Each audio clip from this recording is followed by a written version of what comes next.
Hey everybody, welcome back to the Catholic Culture Podcast.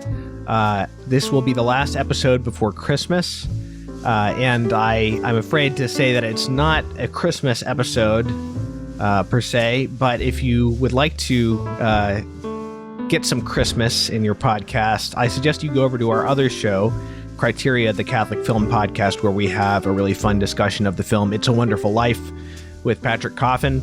Also, I want to recommend that you go back and take a look at episode 59 of this show, which was last year. Very, very popular episode where I went through the history of English Christmas carols, going back to, with special attention to like the Middle Ages, the 15th century, kind of the golden age of these ballad carols that we still have today. And there's a ton of great music in it. It's a really good one. So again, that's episode 59. I'll link to that in the show notes. So unfortunately, no Christmas episode this year, just how things sort of panned out schedule-wise. But we do have an episode that will be of interest to many. A lot of people are now increasingly aware of this phenomenon of critical theory or critical race theory.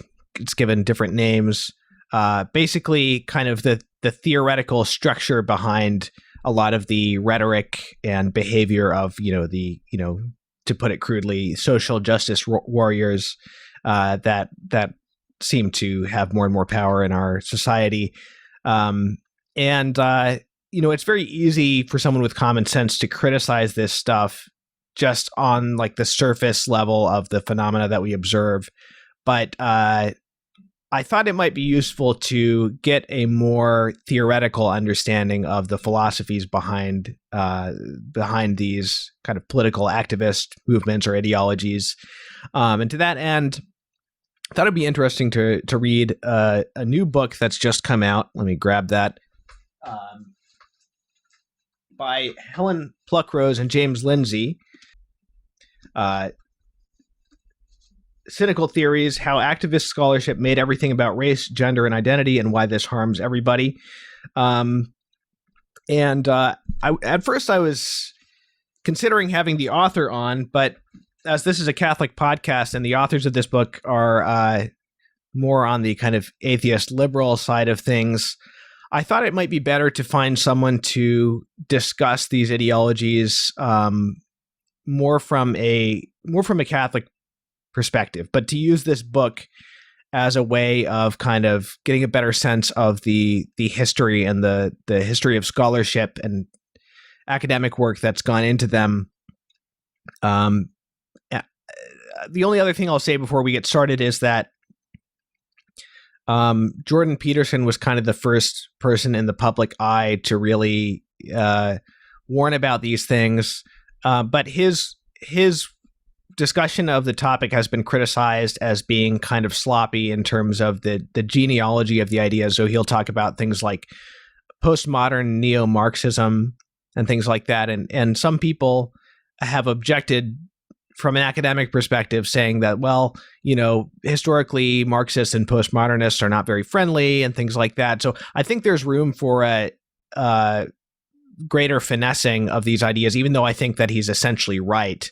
In the spirit of what he's saying about these ideologies. So that's another reason I wanted to go into it a little deeper here from an academic perspective, because I think that it's worth having the kind of the strongest argument possible and just sort of basically looking like we know what we're talking about on a detail level.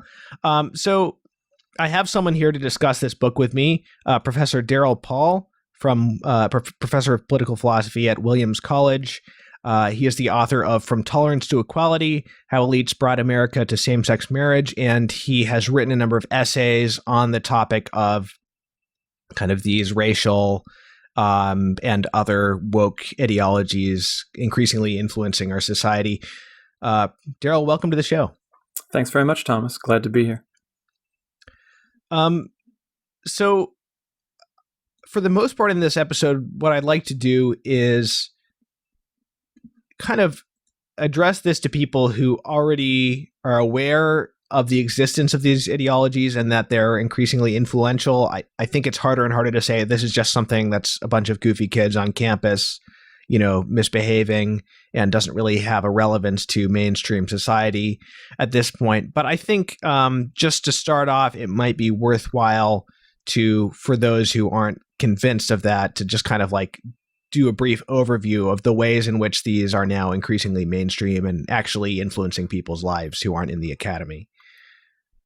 Sure, absolutely. So this is really a kind of an impressionistic list that I just kind of came up with thinking about it for about 10 or 15 minutes. I mean, these are lots of different examples from different walks of life, different sectors of American society. So obviously the number of instances of this kind of stuff on college campuses are nearly infinite, but two that I think are particularly notable that are quite recent are the student faculty strike at Haverford College, just outside of Philadelphia, in which all of this, or at least the vast majority of the students and much of the faculty, went on strike for over a week because of Black Lives Matter associated kinds of complaints. Also, Princeton University has come under a Department of Education investigation because of all of its kind of repeated self-denunciations on the grounds of race. And so therefore the Department of Education now has an investigation of Princeton, which I take to be at least potentially somewhat serious.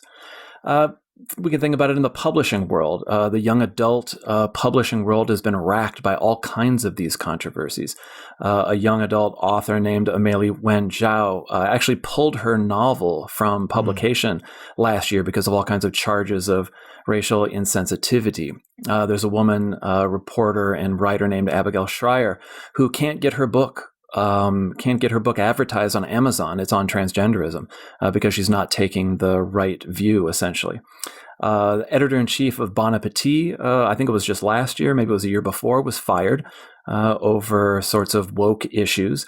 The New York Times has been racked by this kind of stuff recently, right? James Bennett from the editorial page, Barry Weiss also from the editorial page, Andrew Sullivan from New York Magazine. I mean, these are all center-to-center left people who have run afoul of woke ideology. And Jo Rowling of Harry Potter fame has really only survived her dissension from more radical kinds of feminism, simply, I think, because she's a billionaire and she's got the money to back up her arguments and her claims. It's in education, right? The 1619 Project and Ibram Kendi's work are in the public schools all over America. There was a public school principal just up in Vermont, not far from where I live in Massachusetts, who was fired this fall because of something she posted on Facebook, essentially criticizing the Black Lives Matter movement and some of its excesses in her view. This is in corporate America, of course. Social media platforms routinely police people's use of pronouns. And if you use the wrong pronouns for someone, you can and will be banned from social media platforms.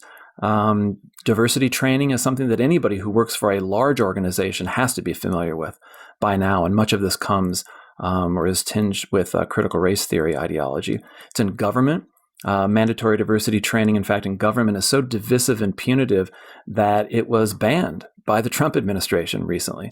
Although, of course, I think President-elect Biden will probably reinstate it. But all of the kinds of concepts that we've probably become familiar with, white privilege, systemic racism, unconscious bias, intersectionality, all of this stuff for the vast majority of the public is coming through corporations. It's not coming from directly, at least, the academy.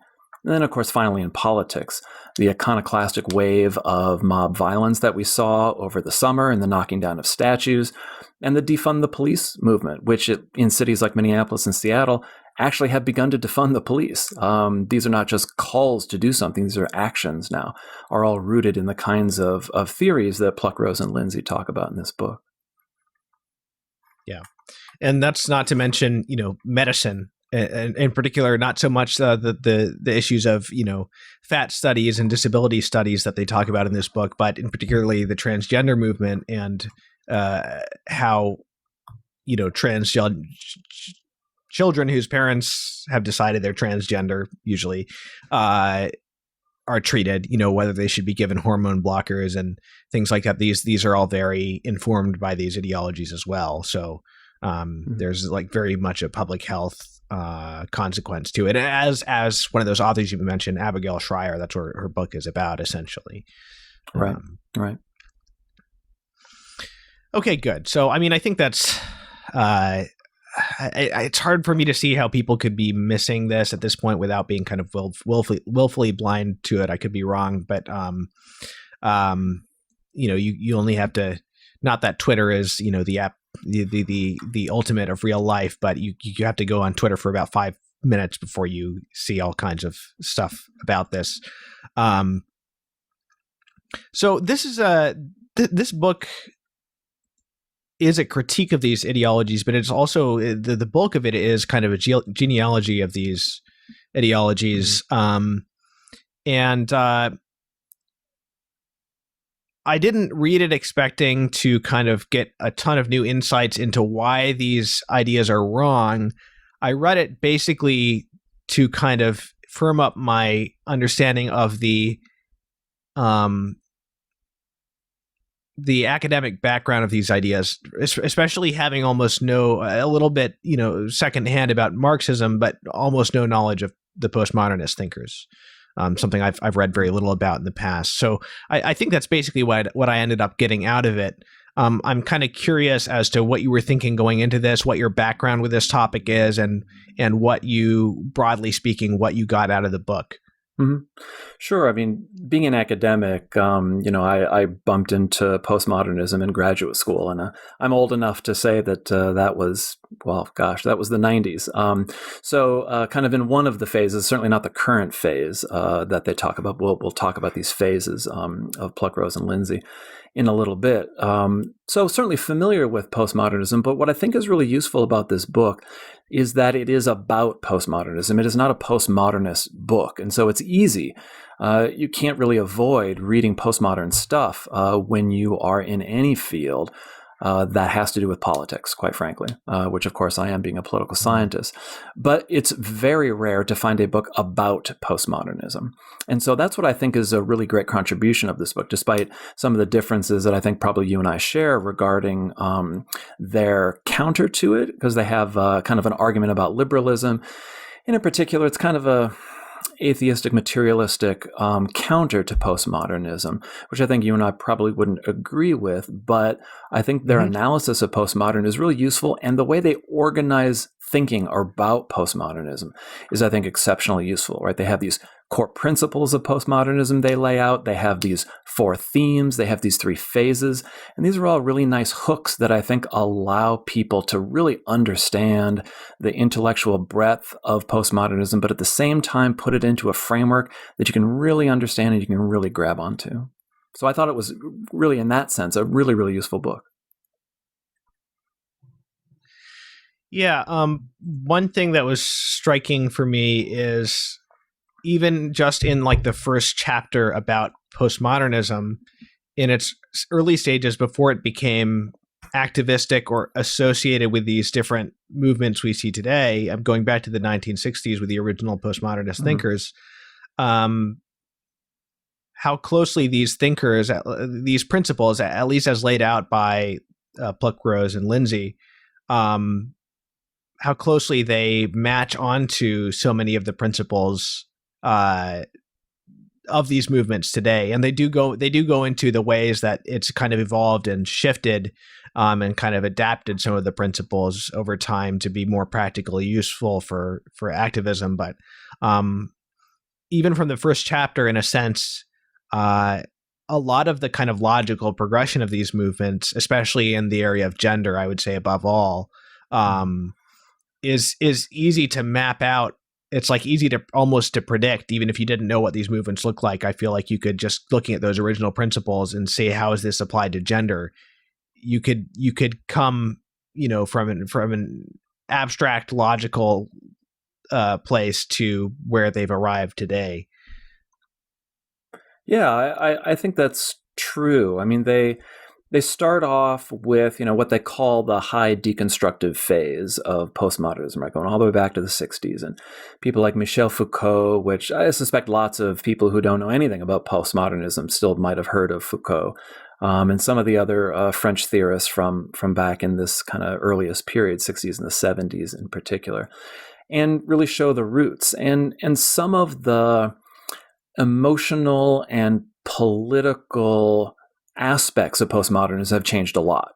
Right? So there was a lot of despair. There was a lot of irony. There was a lot of really deep skepticism in the earliest period. And a lot of that's been sloughed off in order to make postmodernism much more serviceable to the political project. And the political project has always been in the academy. And the political project, in terms of what we might call the studies, it's always been there.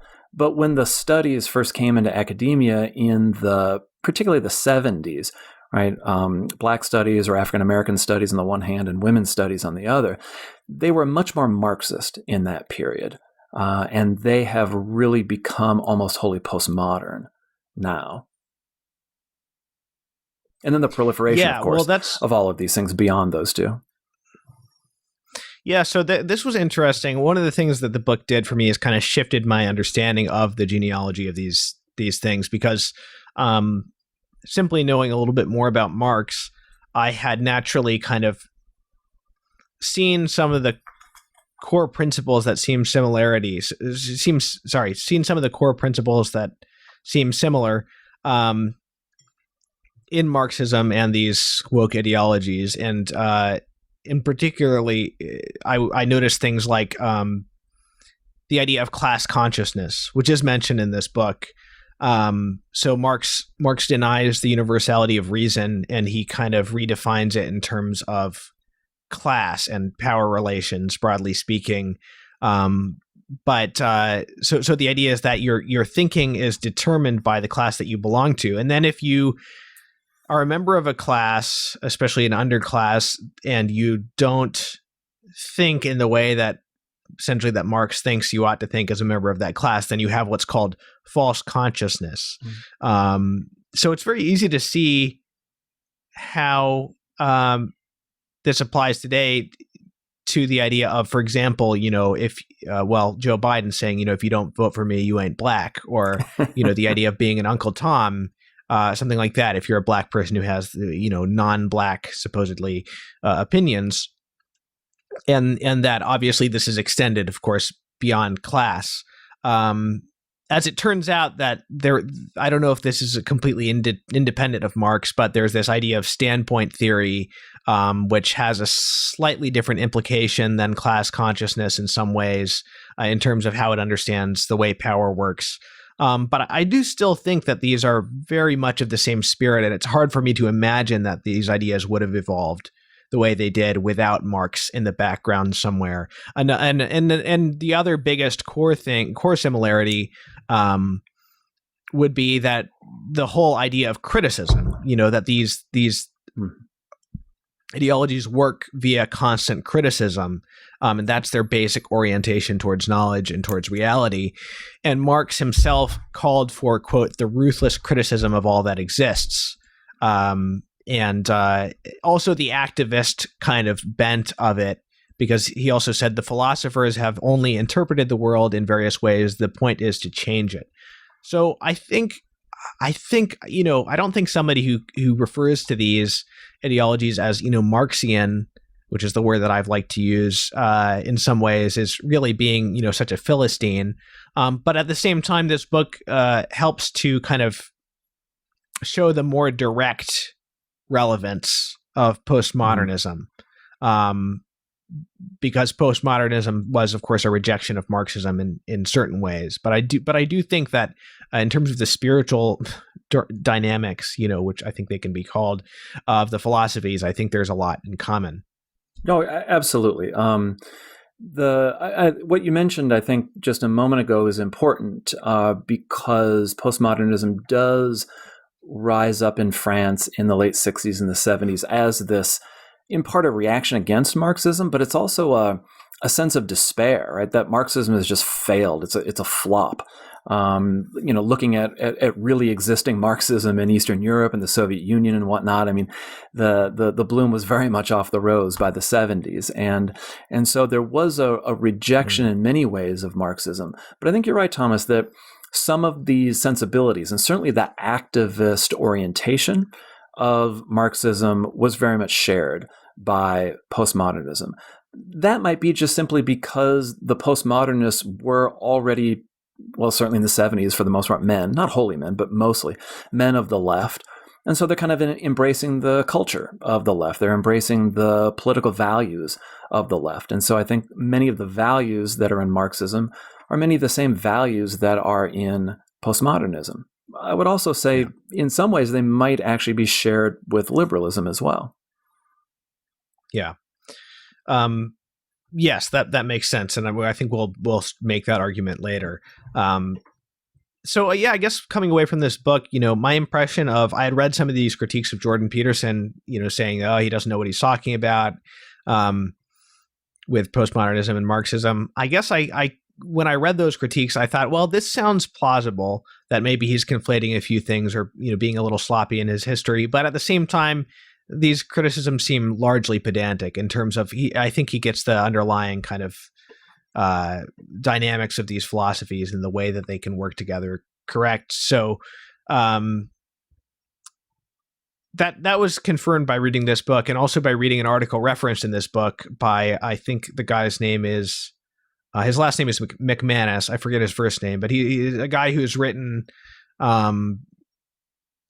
a number of articles on this idea of, the relationship between Marxism and postmodernism, and also on the concept of, I believe he's written a bit on this idea of cultural Marxism, and kind of that combated question is like, is there such a thing as that? And I actually don't know where he comes from ideologically. He's definitely not a conservative, but I think just from reading these things and getting more detail, I see, okay, I can see the point there. Somebody who, devotes their life to the details of this stuff might get upset that, it's treated sloppily. But really, I think that the criticism of someone like Peterson, or just an average person who says these are Marxist philosophies, I think that it's more pedantic than really makes a difference in terms of understanding their core features at kind of a spiritual level. I think that's mostly correct, right? I mean, because there's definitely a genealogy that Pluckrose and Lindsay don't really go through in this book that you can really draw from Marxism right into some of the forms of postmodernism that they talk about. So, for example, post-colonial theory. Post-colonial theory is very much indebted to people like Antonio Gramsci, and Gramsci is very much of a Marxist. And so this kind of cultural turn in Marxism is something that happened in the early 20th century. And it's an attempt, especially by Western Marxists, to understand, why has the revolution not come here, right? Why did the revolution come to Russia, the backwards East, and it didn't come to the most advanced Western countries like Marx thought it was? And so you get a rise of what some people would call cultural Marxism in the 1920s and 1930s. Gramsci's part of that, and Gramsci is very influential in some of the, especially like post-colonial theory. That is in this book. So there is, in some cases, right, a much more direct connection. The one major difference, though, that I think is important to keep in mind is that at least the more kind of classical forms of Marxism, if you will, are always deeply materialistic. And postmodernism, in many ways, is anti-materialistic. I mean, especially when one gets into some of the queer theory stuff, it is anti-materialist. It is anti-biology. It has a very different understanding of what we might call the real world is, what its nature is, what influence it has on us, and whether we can even know anything about it. And there, I think it's important to keep in mind how Marxism and postmodernism are quite different. Yeah. And there's another difference mentioned briefly by the authors of this book that I think has a great deal of significance for the practical outcome of a lot of these movements, which is that these postmodern scholars have all but neglected class. They talk about race, they talk about sex, gender, sexuality, and a number of other things, but class is pretty neglected. I think the authors might suggest somewhere that, some of this may be because these are privileged, middle class to upper middle class academics discussing these things, and they're also academics, and a lot of them are literary people, so they're talking about language and things like that rather than material conditions. But that may prove to be actually, I think so far probably has had quite an influence on the success of these movements and the types of people who have found themselves rejecting them. I think that that's going to continue to play a role in the future in the kind of the way that society divides up on these issues. I mean, I think that lack of interest in class is also, probably one of the most defining features of postmodernism and how it differs from Marxism. But I think it's rooted in the left's despair of the 1960s. I mean, by the time you're getting into the late 1960s, the left is looking at the working class in Western countries and just throwing up their hands and saying, this is not a revolutionary class. These are not people that want to overturn everything. So we have to look somewhere else. The revolutionary group has got to be somewhere out there, because that's an article of faith. You believe in the revolution. You believe in the necessity of the revolution. Wow. But it just doesn't look like it's going to come from the working class anymore. And in many countries, that the working class becomes increasingly conservative. And so you just kind of see that in the United States as well. It takes quite a long time, but now you've got at least certainly white working class people are mostly Republicans, rather than 30 years ago they're mostly Democrats. So I think that's an important part of it too. They're despairing over the old political project, and they have to find a new revolutionary people.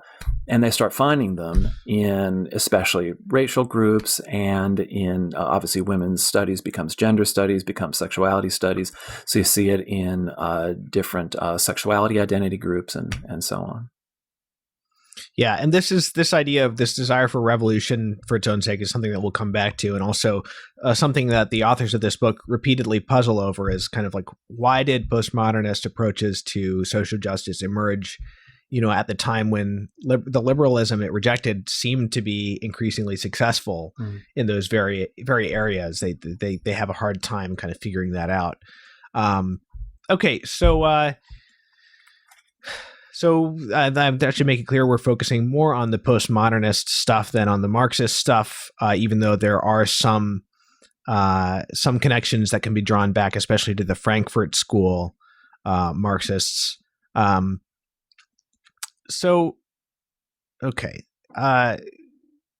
One of the interesting things that the authors say at the beginning, just to finish that topic, is that critical theory in its original sense was kind of a product of the Frankfurt School of Marxists. And it was moralistic and goal-oriented. It took a certain view of the world as true, and it criticized the dominant views with the goal of replacing them. So then the postmodernists adopted this critical approach and then expanded the goal to the criticism of everything rather than just the criticism of Enlightenment liberalism. So hence to some extent, the enmity between the Frankfurt School and the early postmodernists. But as we're going to see in these different phases of postmodernism, the later phases are going to bring back some of this kind of practical goal-oriented approach.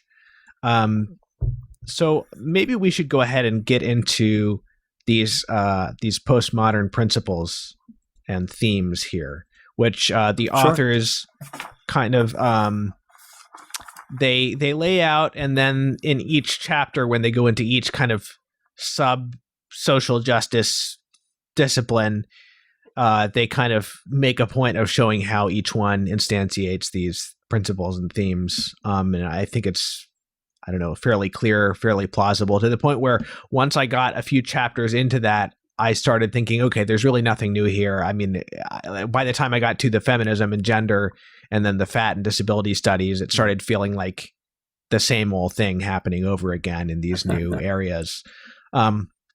So there's these two, they got this from another author. I forget who it was that they got this from. There's these two postmodern principles. The first one is radical skepticism about the ability to know anything, and cultural constructivism, which they call the postmodern knowledge principle. Mm-hmm. And then the second one is what they call the postmodern political principle, which is that society is formed of systems of power and hierarchies which decide what and how things can be known. So obviously the second principle kind of refers back to the first in a way.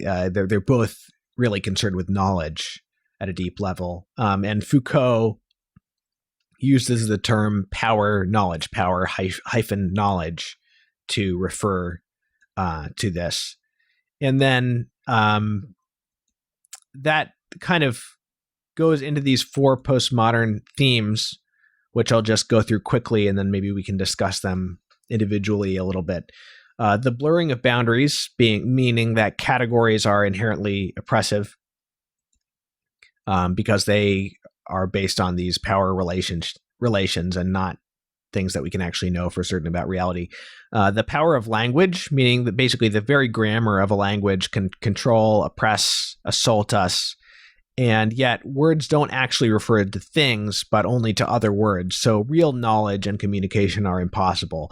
Language is essentially an act. It is something you do rather than something that you know or say. It's all kind of reduced to action. Cultural relativism. Everything is constructed, and truth transcending that constructed context is, if not non-existent, then at the very least inaccessible.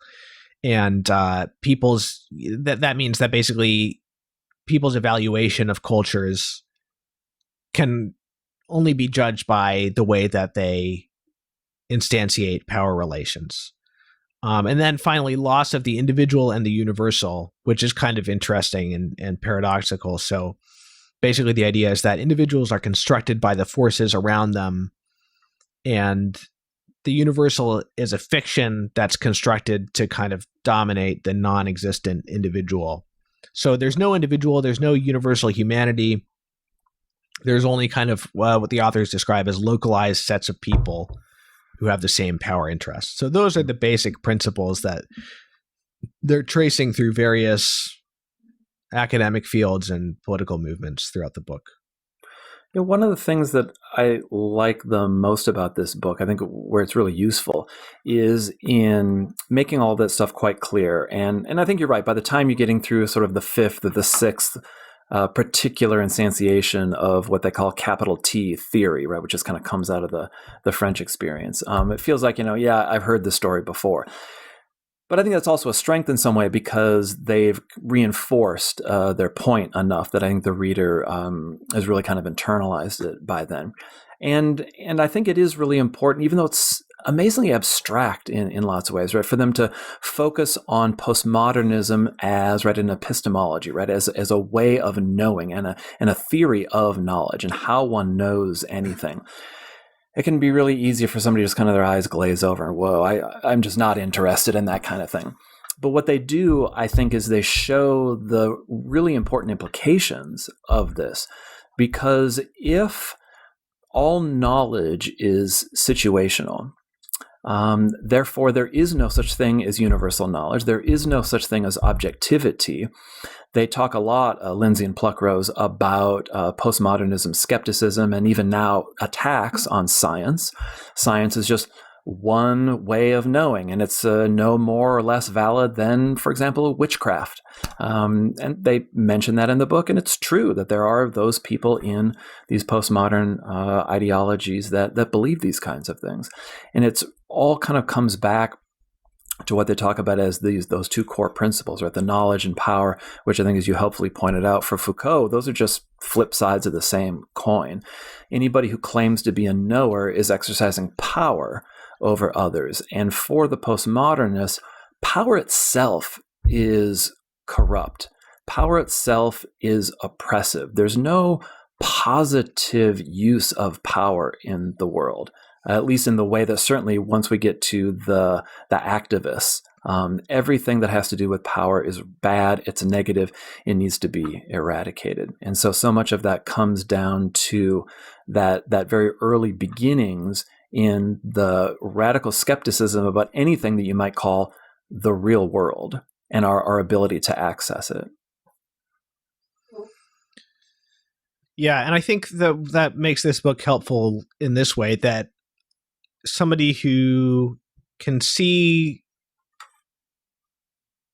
what's wrong with these principles, but has a tendency to be naive about some contemporary political movements. For example, perhaps I think there are probably people in the Catholic world who it's easy for them to see the kind of dangerous radicalism of these approaches to gender because they're so uncompromising in their blurring of boundaries and their deliberate incoherence might be a little bit more potentially drawn in by some of these approaches to race, which use a lot of the same discussions of power dynamics and knowledge, but keep a little bit more of a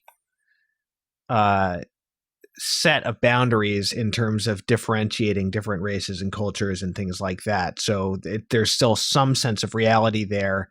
I think that it's easy for some people, well-meaning people, to be drawn in by a certain way of analyzing power dynamics as long as it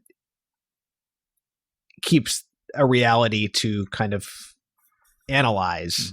And I think that when you take a look at how these are a manifestation of this very radical philosophy that really reduces everything to these dynamics, I think that maybe that would help some people see the issues with, why is it, what's the problem when somebody says check your privilege? It's obviously a concept that has some validity. Same with intersectionality. The core concept of this has some validity.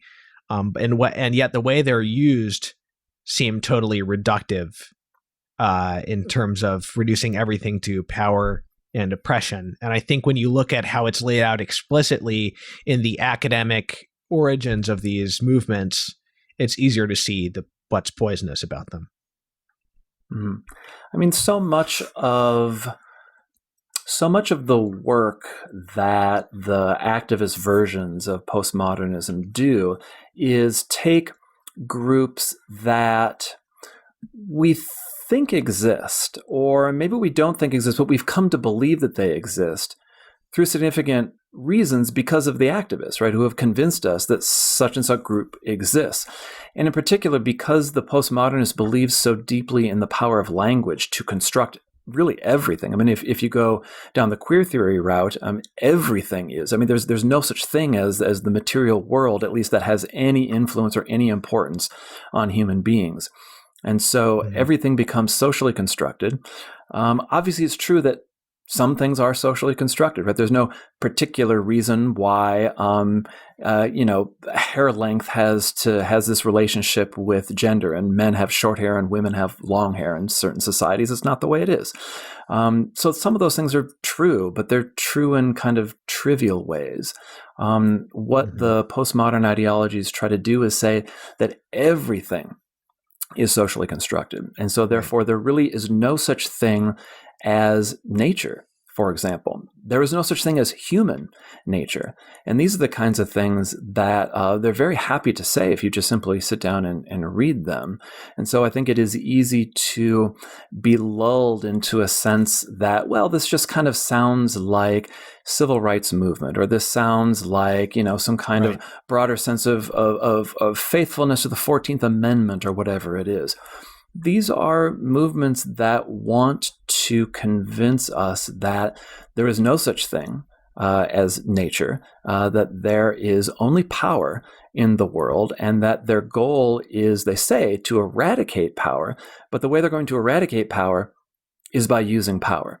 And I think the analogy that I thought of when reading parts of this book was the way that this is probably something that most listeners will know. They've probably learned it in school. Woodrow Wilson gets the United States into World War I in 1917, and he says this is the war to end all wars. We will have a war against war, and therefore we will use the means of war to destroy war, and then we will have war no more. In a sense, that's what we have from critical theories. We will use power to destroy power. And as we all know, Woodrow Wilson completely failed in destroying war. And in the same way, these critical theories are and will completely fail in trying to eradicate power from the world. So it's very interesting even in these initial principles and themes going back to the 60s, how much of the rhetoric of social justice is present in them. So, the idea that categories are oppressive, certainly you can see that in the area of gender above all, because in a sense, intersectionality doubles down on categories and kind of goes in the opposite direction in some way with that in the area of race. But then this idea of language oppressing us, we hear now very commonly about words being violence. We hear about, basically in the kind of the power moves that activists use, where if you disagree with them, that's evidence. If you say you're not racist, that's evidence of being racist, for example, kind of speaks to this idea that words are always part of a power game of some kind.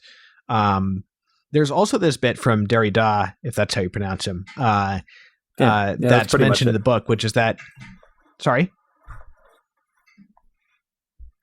Oh, in terms of your pronunciation, I just said Did you that's say pretty something? much it. Sorry.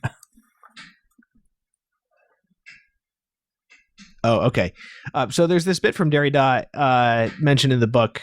Now I'm getting, I have to apologize for the noise coming from the radiator once again, but we'll just carry on here. He says that the speaker's meaning does not have more weight than the listener's interpretation. And so one of the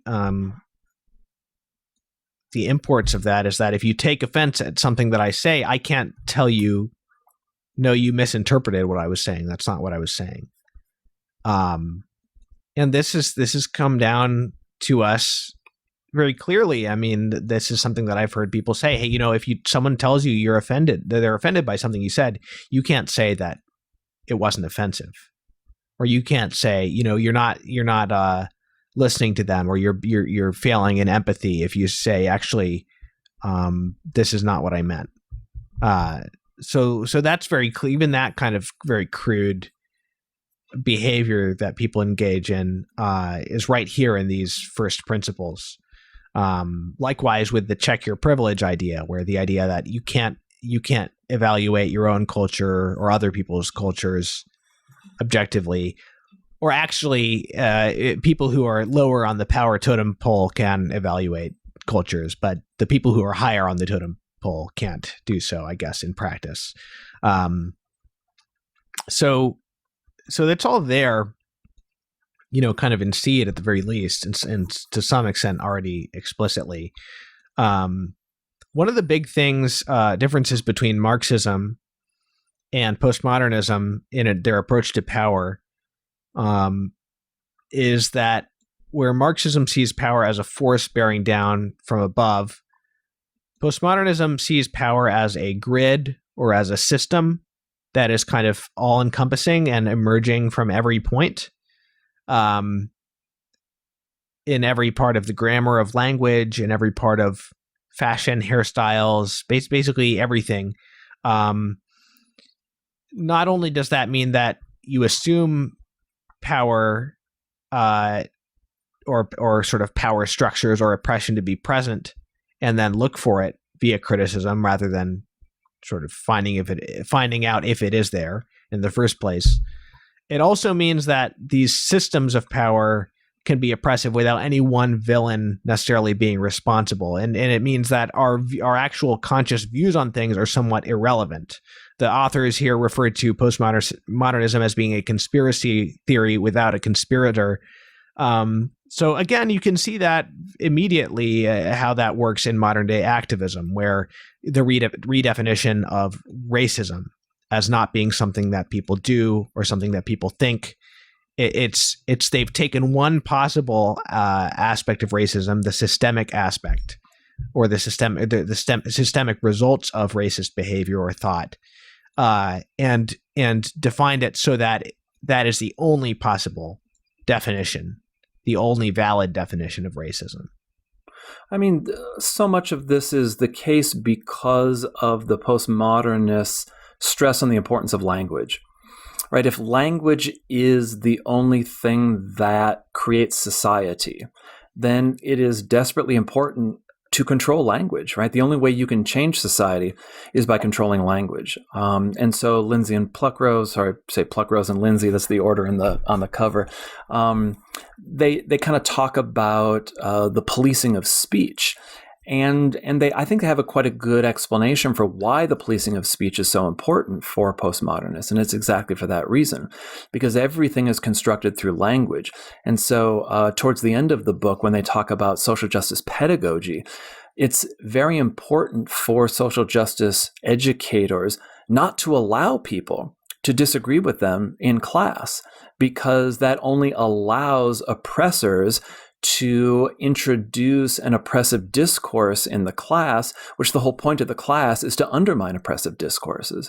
And so not only is freedom of speech, if you will, not a value, it's actually harmful in their view to their political project. Right. And they cite towards the end of the book, as you say, they cite scholars very explicitly saying, how to deal with people who debate a point in class, and basically saying that they are causing harm. It's causing harm to the other students to even dignify an objection.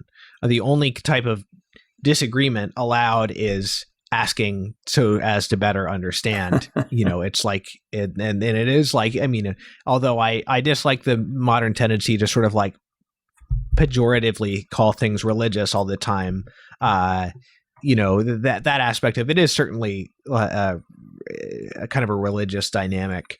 So there's this idea that, asking for evidence or an argument for a claim is just asking someone to submit to a power structure, because not only specific claims, but specific methodologies have power dynamics embedded in them. So, if I, and listener, there really are people who think this, that, if I ask for scientific evidence of something, that I'm imposing a kind of a Western white colonialist power structure on someone, because, rationality and science is the domain of Western white people. Obviously, it hardly even needs to be said this is like an inherently racist idea, but that is, some people will go that far as to make that claim. So this kind of, we get into the reason this book is titled Cynical Theories, because again, if everything is about power relations, then rather than looking for truth, you have to always read with criticism or deconstruction in mind. You have to be looking to catch someone in a contradiction or to catch someone in a power move of some kind. So we've already been kind of making the connection. Go ahead. Well, I was going to say, you mentioned truth, and I think that is a really important concept to kind of pause and think about, at least from the postmodern perspective. Because certainly in the first two phases, so Pluckrose and Lindsay talk about the high deconstructivist phase kind of back in the 60s and the 70s, a little bit into the 80s. Then they have the applied phase in the 80s and in the 90s and kind of into the 2000s. And there's a real cynicism about the existence of truth. In fact, they don't really believe that there is anything that's true per se. There is power. There is the social construction of our world. And so we can say things about how our society works, but something that is like beyond the here and now, something that is deeper, something that is eternal, something that is objective, that we might call true, doesn't exist. Or even if it does, we can't say anything about it. We can't access it. They've made the switch now in what Pluckrose and Lindsay call this current phase, right? They call it reified postmodernism, in which postmodernism has become, and I guess I very much chafe against using that word religious too, even though they like to use it, and we'll certainly talk about why they like to do so later. But I would use the word dogmatic. Now all of a sudden, they know exactly what the truth is. What are the groups that exist in society? I'll tell you. Intersectionality tells us what the groups are. Well, how do you know that those are the groups as opposed to some other classification of society? there's no empirical argument. It's just a dogmatic assertion. There's a hierarchy. These people are on top. These people are in the middle. Those people are on the bottom. Well, how do you know that that's the case? It's a dogmatic assertion. Even though the postmodern theories that they often travel under the name studies, blank studies, they tend to be in the academy classified under the social sciences, but they have very, very weak empirical foundations. They're mostly the implications that are drawn out from particular dogmatic foundations, like what are the groups in society, how are they hierarchically ordered.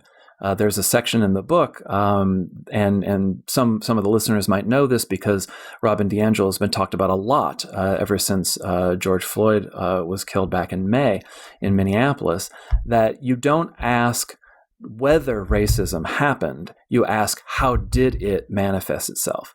You just know that it is always everywhere in every situation. How do you know that? You just do. It's an act of blind faith, we might say. Right. Yeah. And, to be fair, most religions that have existed involve some kind of irrational assent.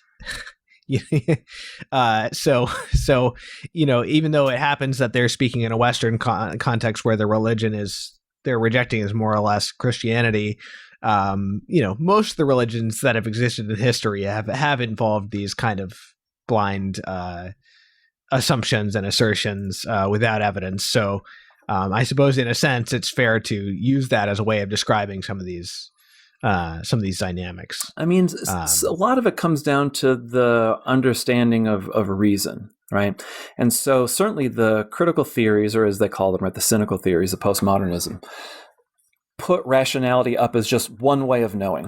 And there's lots and lots of different ways of knowing, and they're all equal. But what they don't try to do is show how they are all compatible, right? And this is where I think it's radically different from, say, the way that the church talks about rationality, that rationality is one way of knowing. It's not the only way to know, even though Pluckrose and Lindsay, being kind of atheist materialists, say that essentially that's the only way to know, but that all the different ways of knowing are compatible, right? They all reinforce one another. And in postmodernism, there's no attempt to show how things fit together. The celebration of incoherence takes place a lot, and especially in queer theory, that's the point. The point is to destroy the ability to know anything. Yeah. So then that also goes back to the cultural relativism theme mentioned before. We began with hopeless deconstruction. Then we got applied postmodernism with kind of quasi-religious narratives, but still more on the deconstructive end of things. As the authors here point out, not everybody was going to be satisfied or patient with just sort of playfully deconstructing things with no end. So these things needed to be more accessible and more actionable. So what you end up getting is kind of it's interesting, right? Because you mentioned studies, different kinds of studies, fields that are called something studies, and I always kind of notice that's kind of an odd, it's kind of an odd way to name a field, because most other fields, plenty of fields are named, I suppose, with their subject in mind, but a lot of fields are named after the discipline that is practiced. Does that make sense? Like so other fields are named after a methodology. But when you say women's studies, well, women could be studied in any number of ways. But that's not exactly a field in the sense of being a methodology. So the methodology is implicit here, and what we find unites these different studies is this kind of postmodernist approach. For the most part, occasionally there's more of a materialist thing going on as well. As we'll get to, especially in the area of race. But so this way of studying, or this theory, kind of becomes all of these different theories or studies, beginning with post-colonialism, Black feminism, intersectional feminism, a number of different kinds of feminism, critical race theory, and queer theory, all of which try to describe the world critically in order to change it. And so one of the interesting things here is the authors suggest that, that they make a comparison to Descartes, who responded to Enlightenment skepticism with the idea that I think, therefore I am. So skepticism creates a crisis of identity. And he says, I think, therefore I am. He says that the authors here say that the theorists responded to postmodern skepticism, which is much more intense than Enlightenment skepticism, with the idea that I suffer or I am oppressed, therefore I am. And in a sense, that makes sense because suffering kind of gives the lie to the claim that nothing has meaning, or kind of that nothing can be known, because at the very least, our suffering is a response to something, not seeming right. But they kind of stick with that, and they end up finding their entire meaning and identity in suffering oppression. So, it's interesting because, you can see someone like Jordan Peterson saying life is suffering, and that's kind of a problematic view of existence. But he kind of takes it to mean more that the kind of a baseline that then you build on top of, or that you overcome, and you find the meaning in overcoming suffering or prospering despite it, or something like that. I'm not sure. But in this case, it's less about existence, generally speaking, and more about that you find your personal meaning and identity in the fact that you are a victim of oppression. So that is a kind of nihilism, but it is a kind of very minimally constructive nihilism, because it allows you to build an identity group, at the very least, out of this reality of suffering, whether it's real or not, or at least to claim it.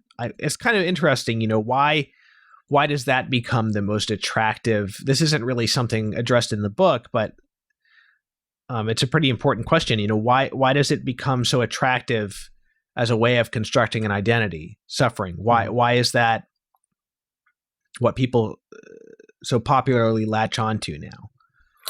I mean, in some parts, I think it is the descent of postmodernism from Marxism. Right, Marxism. I mean, if we can go all the way back to the postmodern knowledge principle, right? People who are oppressed, people who suffer, people who are on the bottom, if you will, of a social hierarchy, are the ones who truly know that system and know how it operates. They have the fullest knowledge that is possible to have. And this is rooted in Hegel, right? Hegel's argument, or it's not even an argument, it's a mythology, right? And I don't mean that in a pejorative sense. It's kind of a story about how human beings come to consciousness and self-consciousness. Hegel tells this story about the master and the slave. And I won't go into all the details of it, but essentially the claim is that the slave has a truer understanding of the world than the master does, because the master only sees himself, whereas the slave sees himself and the master. So the slave has self-consciousness because he knows that there are two people that exist, whereas the master says, no, I'm the only actor. Everything else is just subject, right? Even human beings. The slave is my subject, and I don't have to take account of him. And so because of that myth that carries through Marxism and it carries into postmodernism, there is, strangely enough, a certain kind of prestige associated with being the oppressed, because the oppressed have some access to truth, or at least they have some access to knowledge that the oppressor does not have.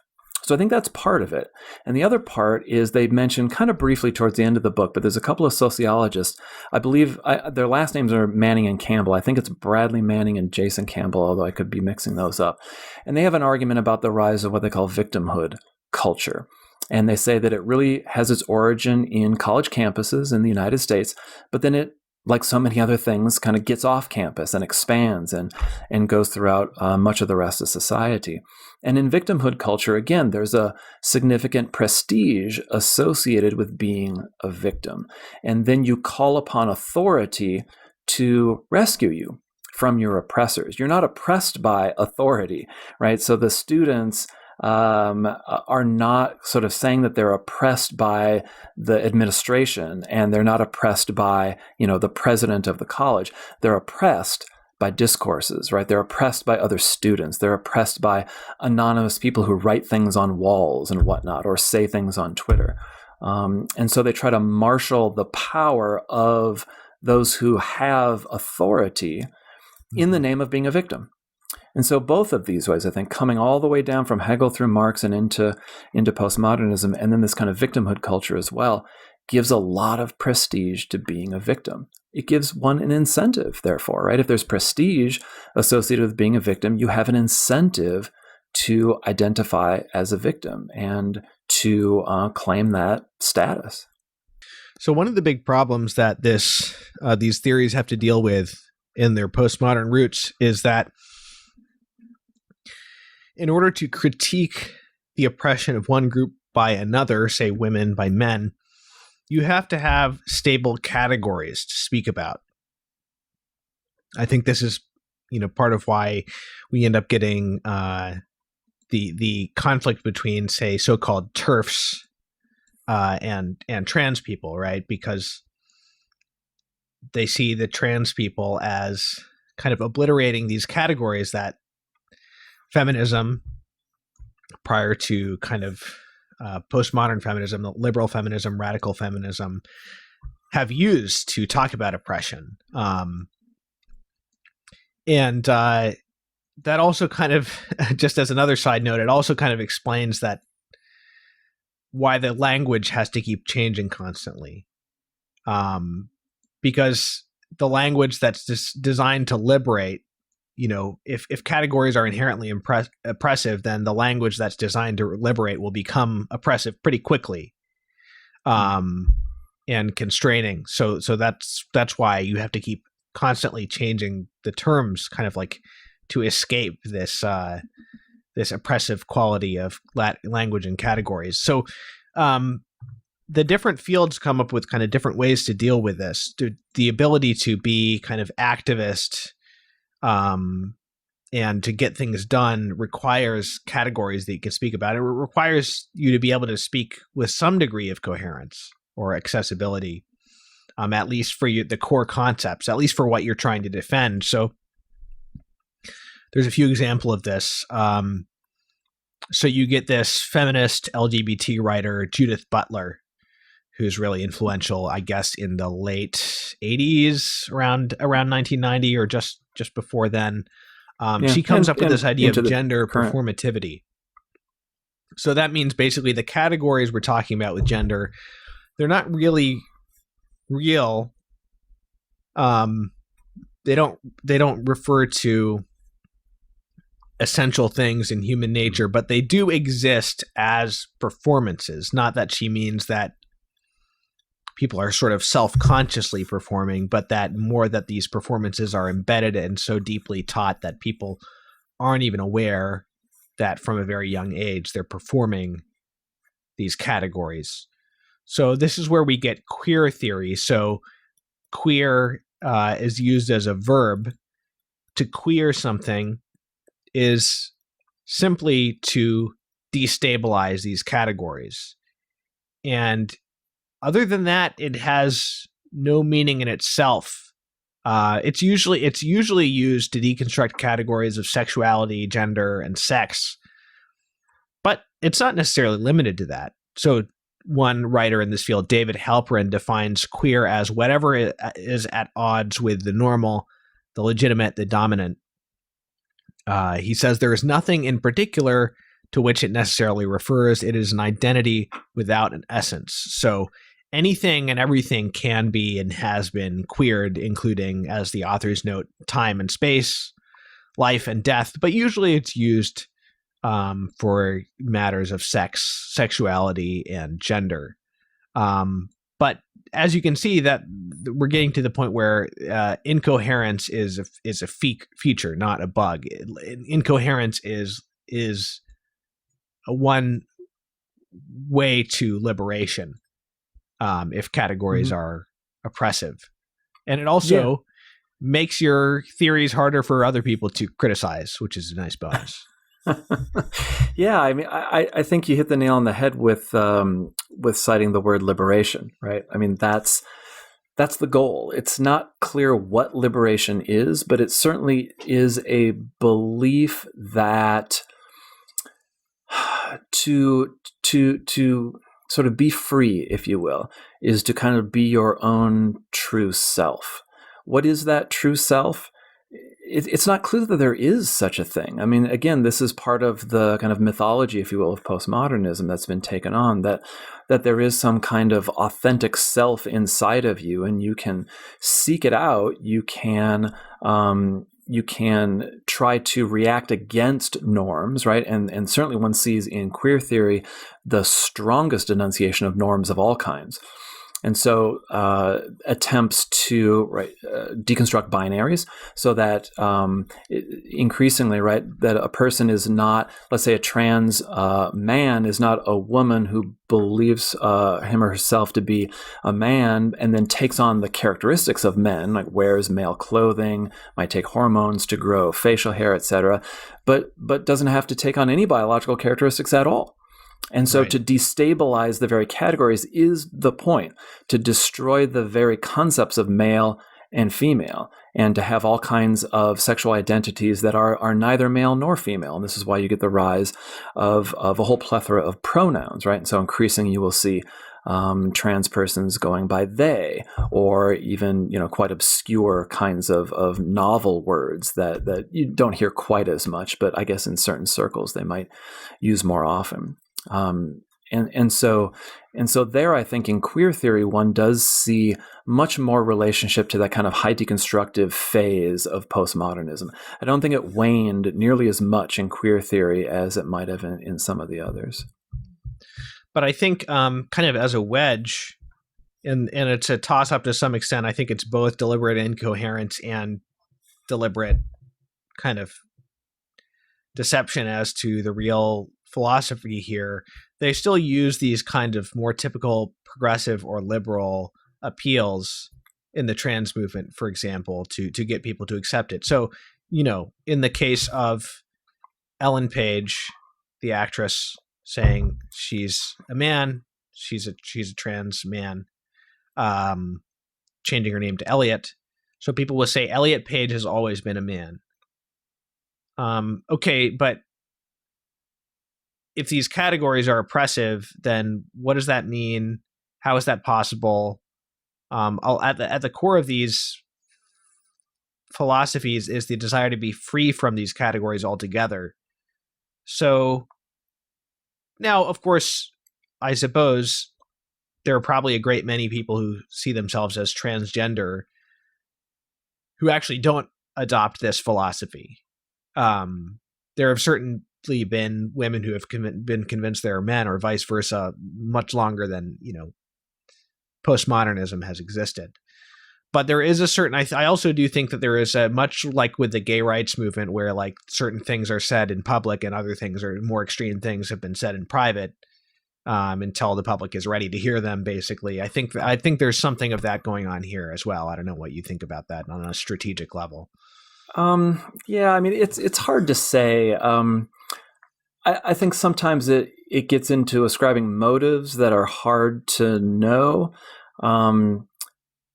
I will say this, though, that I think here we see an example of where the transgender movement is inconsistent, right, with queer theory, because the transition from Ellen to Elliot Page is a claim about an essence, right? That there is an essence of this person that has always been male.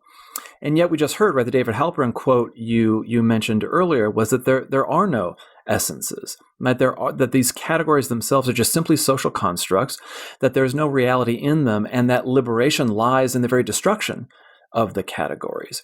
And so here, I think, is a good example of the transgender movement being more incoherent rather than perhaps, has a strategic objective to mask some of its radicalism. So this is something I talk about a bit in my book, From Tolerance to Equality, that there were a lot of queer activists in the 1990s and the 2000s who were very much opposed to same-sex marriage, because what they were opposed to was marriage itself. They were opposed to an institution that normalized sexual behavior and said, even if you will have a same-sex couple, there will still be marriage. And right, many liberals in America were very adamant to say, we're not destroying marriage. We're just tweaking it a tiny bit to bring in same-sex couples, but everything else is going to stay the same. And so in many ways, homosexuality became, this is my argument in the book, became normalized. That is, it just became a normal way of being by participating in lots of the institutions of society, and not just marriage, but right, the military. That was a big thing under Clinton, right? If one remembers all the way back then, right? Gays in the military, so-called. What the queer activists wanted were the destruction of all of these categories, the destruction of marriage itself.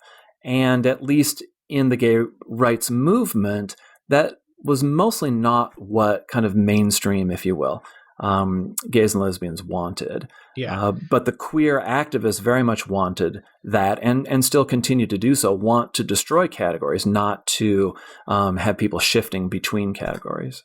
Right. Of course, a lot of gay people didn't particularly want to get married either, but that's not the same as thinking that marriage, the existence of normality is itself, the concept of normality is oppressive. So that's what the authors of this book want, is they want, from their liberal perspective, they want to be said, gay people are a minority, but they're a normal part of human diversity. Whereas the people that they're fighting against say the very concept of normality is violent. Yeah, exactly. And I think that's what's so important to remember about all of these iterations of postmodernism, is that in their different ways, right? Because one of the postmodern I've forgotten the terminology here, but one of the postmodern themes, right, is cultural relativism, that there's nothing that is appropriate, true, normal, if you will, for all people. And so there really is this attack on universality. There are just different ways of being. And certainly we would all agree that at some level that's true, right? We don't all need to listen to the same kinds of music, or we all have to, enjoy the same kinds of foods or whatnot. But when it comes to certain kinds of moral principles that are rooted in claims about human nature and humanity, this is something that postmodernism attacks and says there's no such thing as humanity. There's no such thing as the human experience. And so therefore, we have to destroy all manner of notions of normality or expectations. And therefore, supposedly, liberation is going to arise from the destruction of these things. So with this idea of gender performativity, we find a way of keeping enough sense of categories so that we'll have something to talk about semi-coherently, while keeping the basic postmodern idea that we can't actually know. If not that nothing is real, then we can't actually know anything. There's a slightly different approach in race theory. Mm-hmm. So the authors talk about bell hooks, the black scholar bell hooks, criticizing postmodernism, not so much for its fundamental ideas, but because of its association with white male thinkers like Foucault. And also kind of balking at this deconstruction of all identities, because she saw a need for black people and other minorities to be able to cultivate a sense of self as black or whatever you are, in order to fight oppression, in order to have a sense of pride in oneself and things like that. So they kind of take some of the postmodern power analysis, but at least minorities are able to have these identities. So like for a white person secure in his position of power, someone like bell hooks would say, well, it's kind of a privilege to be able to say, identity doesn't matter, either in the liberal sense of like, we're all human, what does it matter, what's the difference, color blindness, or the postmodern sense of saying, none of it has any meaning.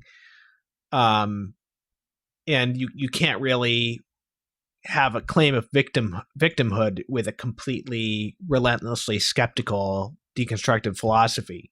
So at least some identities have to be real. And this is why you get, in a sense, it's very easy to see the connection here where black is now capitalized, but white is not. Mm-hmm.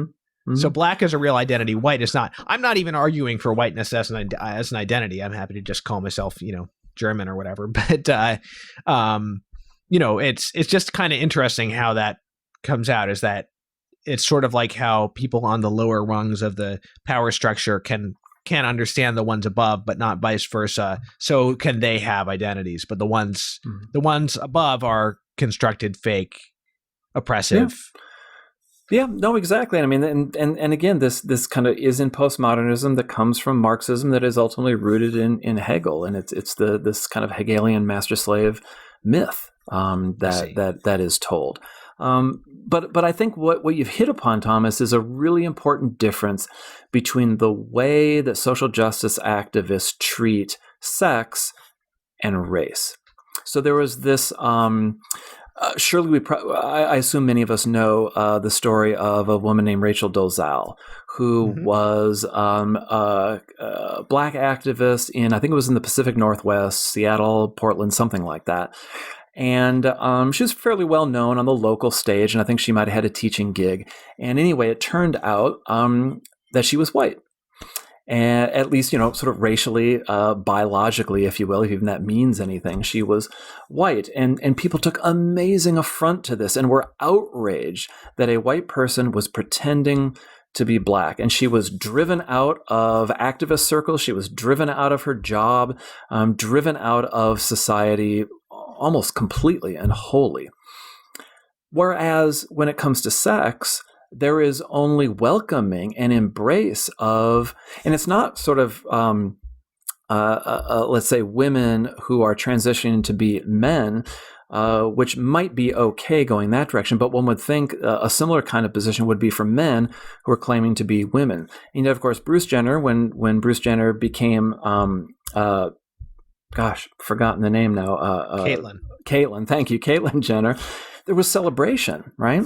Why celebration of Caitlyn Jenner, but denouncement of Rachel Dolezal? And I think you've hit exactly upon it, because the history of women's studies, which became women and gender studies, which became women, gender, and sexuality studies, which is queer theory wants to destroy categories, destroy normality. Critical race theory does not want to do that. Critical race theory wants to maintain categories. It wants to maintain the argument of racial oppression. And so it has to maintain these categories. So I think the differences are not conceptual at all, because actually there was a young scholar, actually Pluckrose and Lindsay talk about her towards the end of the book, who in a pretty prominent feminist journal made exactly this argument that exactly, if men can become women and women can become men, why can't a white person take on the identity of a black person? And she was castigated and condemned, and the journal pulled its piece from publication. But the reason these are different is not because there's a principled difference. What she was trying to make the argument, there's no principled difference here. If we accept one, we should accept the other. And she was very much acceptant of transgenderism, so we should be acceptant of I guess what we might call transracialism, right? Switching races. The difference is not conceptual. The difference is political. And that, I think, is something really important to keep in mind. Well, it's also interesting because it's exactly the opposite of how it should be. Like the boundaries should be much more clearly maintained in areas of sex and gender, and not so much in areas of race. I mean, if we're looking at the reality of it, the disgraced comedian Louis C.K. had a bit where he said something like, like racism is just a mistake, like it's just a dumb mistake. But like the enmity between men and women is something that like really goes deep down into your gut, on a much deeper level. And that's very true. I mean, there's much more fundamental brokenness. There's much more fundamental reality to the categories, first of all, in one than in the other, and also for that reason, there's a much more fundamental like brokenness in the problems between men and women than there is in the problems between people of different races. I think that those latter problems are much more easily overcome. So it's ironic that the categories are maintained, all the more fiercely in race than they are in gender. And I don't know if there's any full explanation of that on human terms, so much as that, when people are dominated by the devil, the devil just turns everything upside down, basically, and takes everything as far from reality as it can be with no particular consistency to it. I mean, it follows certainly from the claim that everything is socially constructed, right? And so you will get critical race theorists who will happily admit, right? Ibram Kendi is a good example of this, who's, one of the most popular authors on race in America today. He's happy to say that, I guess at its very deepest level, race doesn't exist, or maybe it doesn't exist, but it's kind of a one-line throwaway thing, because what his political project is it's fundamentally dependent upon you believing that race is real, that it really exists, right? And that these categories not just have, but really should have real material effects in the world. Whereas, right, the queer project or the transgender project tends to be, right, much more about the disintegration of the categories, when there is, right, all kinds of biological evidence for the differences between the sexes, which of course Pluckrose and Lindsay mention, and this is something that you will see very few postmodern feminist scholars grapple with at all. Right, any differences that exist in the world in terms of kind of macro differences between groups has to be because of social construction, which is just a euphemism really for oppression of one group over another one. It can't be because there are, quote, real differences between people, in particular, right, between the sexes.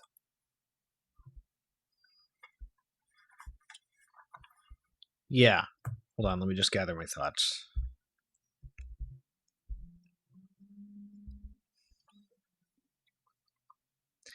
The idea with whether race is real or not, the idea seems to be that the category is a group of people united through an experience of oppression.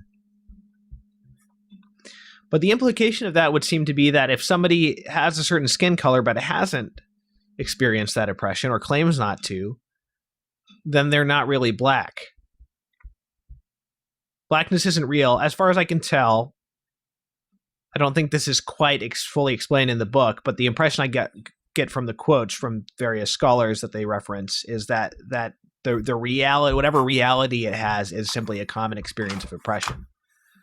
So that poses some real problems for deciding who is black and who isn't. And in fact, you get these ideas of, I forget who said this, but one of these prominent people, social justice people, has said, there's a difference between being politically black and having black skin. So that is brought out explicitly. No, it's just really interesting. These theories really pose a lot of big problems. I mean, the bit on race is, I think, particularly it's particularly applicable to America, right? Because of the fraught racial history of the country. Now, post-1965 immigration has complicated that American racial story tremendously, but it's something that most critical race theorists either ignore or sort of want to kind of wave away through new kinds of categories. They're not reading Thomas Sowell. They're very much not reading Thomas Sowell.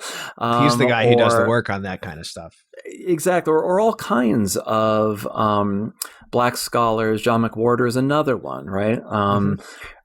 Who don't, Thomas Chatterton Williams is another one, who don't kind of absorb or adopt, shall I say, the kind of postmodern critical race theory understanding of their identity, who they are, and what the meaning of their experience is. And Ibram Kendi just called John McWhorter a racist recently. Well, sure. Exactly.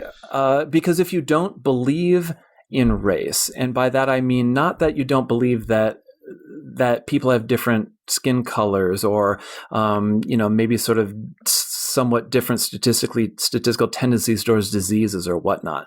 That's not what it means, right? It means that you're saying that race is not real in some kind of deep biological sense, and therefore we should spend a lot of time trying to make society reflect the reality, which, certainly is a good Catholic position, right? That there is a reality in the world, and we should try to get our society to reflect that reality, the reality of creation, for example, in which men and women exist, but races are, these kind of, at some level, social constructions in many ways.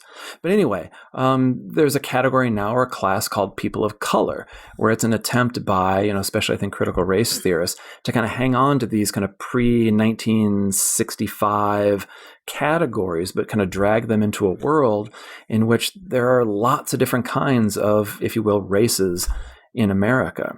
And this is where, when you read somebody like Ibram Kendi, it just becomes a mess. I mean, his whole theory becomes an absolute mess because he can't really grapple with the existence of lots and lots of different races. What he's very comfortable with is white oppressor on top, black oppressed on the bottom. Mm-hmm. And once you start adding other kinds of things in, and once you start showing that, for example, you have lots of immigrants in the United States from Africa or the Caribbean who, on all kinds of measures of equality, actually do quite well in America. There's a problem, and lots of these empirical facts are just things that need to be kind of swept away. You need to be brought back to the dogmas of, in this example that we're talking about here, critical race theory, although it could be the dogmas of any of these other particular instantiations of postmodernism. When discussing bell hooks, I mentioned that one of her issues with postmodernism was simply its association with white male thinkers. And it's striking how much from here on out the proliferation of these different sub-theories becomes, in my view, increasingly based on just pettiness, just petty grievance. Oh, well, this theory is too associated with this ethnic group or sex, so I have to come up with my own offshoot. Or, but the difference in thinking is not always that substantial in the fundamental spirit of it, and there's just this increasing kind of, narcissism to it, and in fact, it's precisely the sort of pettiness and jealousy that one expects from academics, because academics have a tendency of coming up with a slight modification of somebody else's idea and then vastly exaggerating its groundbreaking significance and how far it departs from what had been said before. Am I right about that? That's a thing, right? Oh, well, certainly academic pettiness and sort of ladder climbing and whatnot. Yeah, that is very much a thing.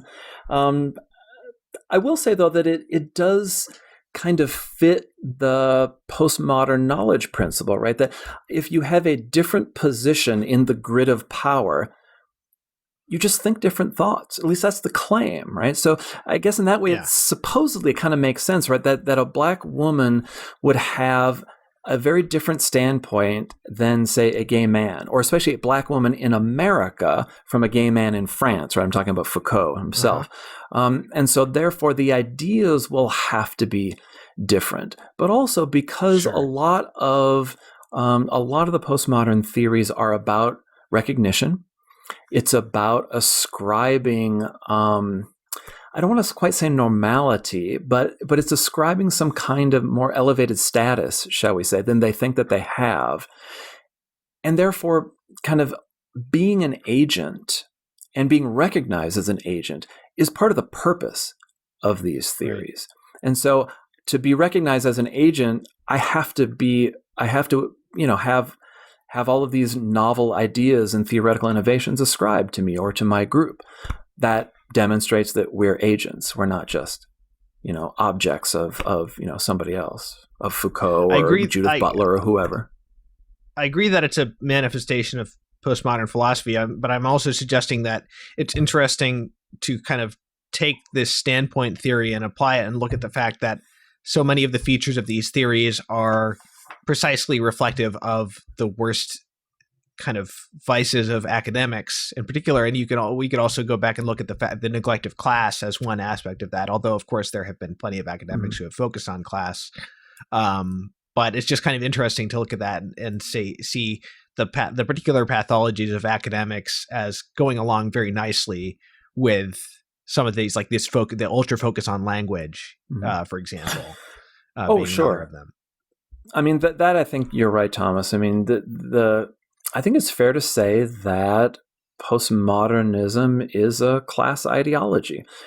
It certainly suits the interests of a particular group of people, right? Intellectuals who spend all of their time manipulating words, right? This is a theory that says that the most important thing that happens in human society is language.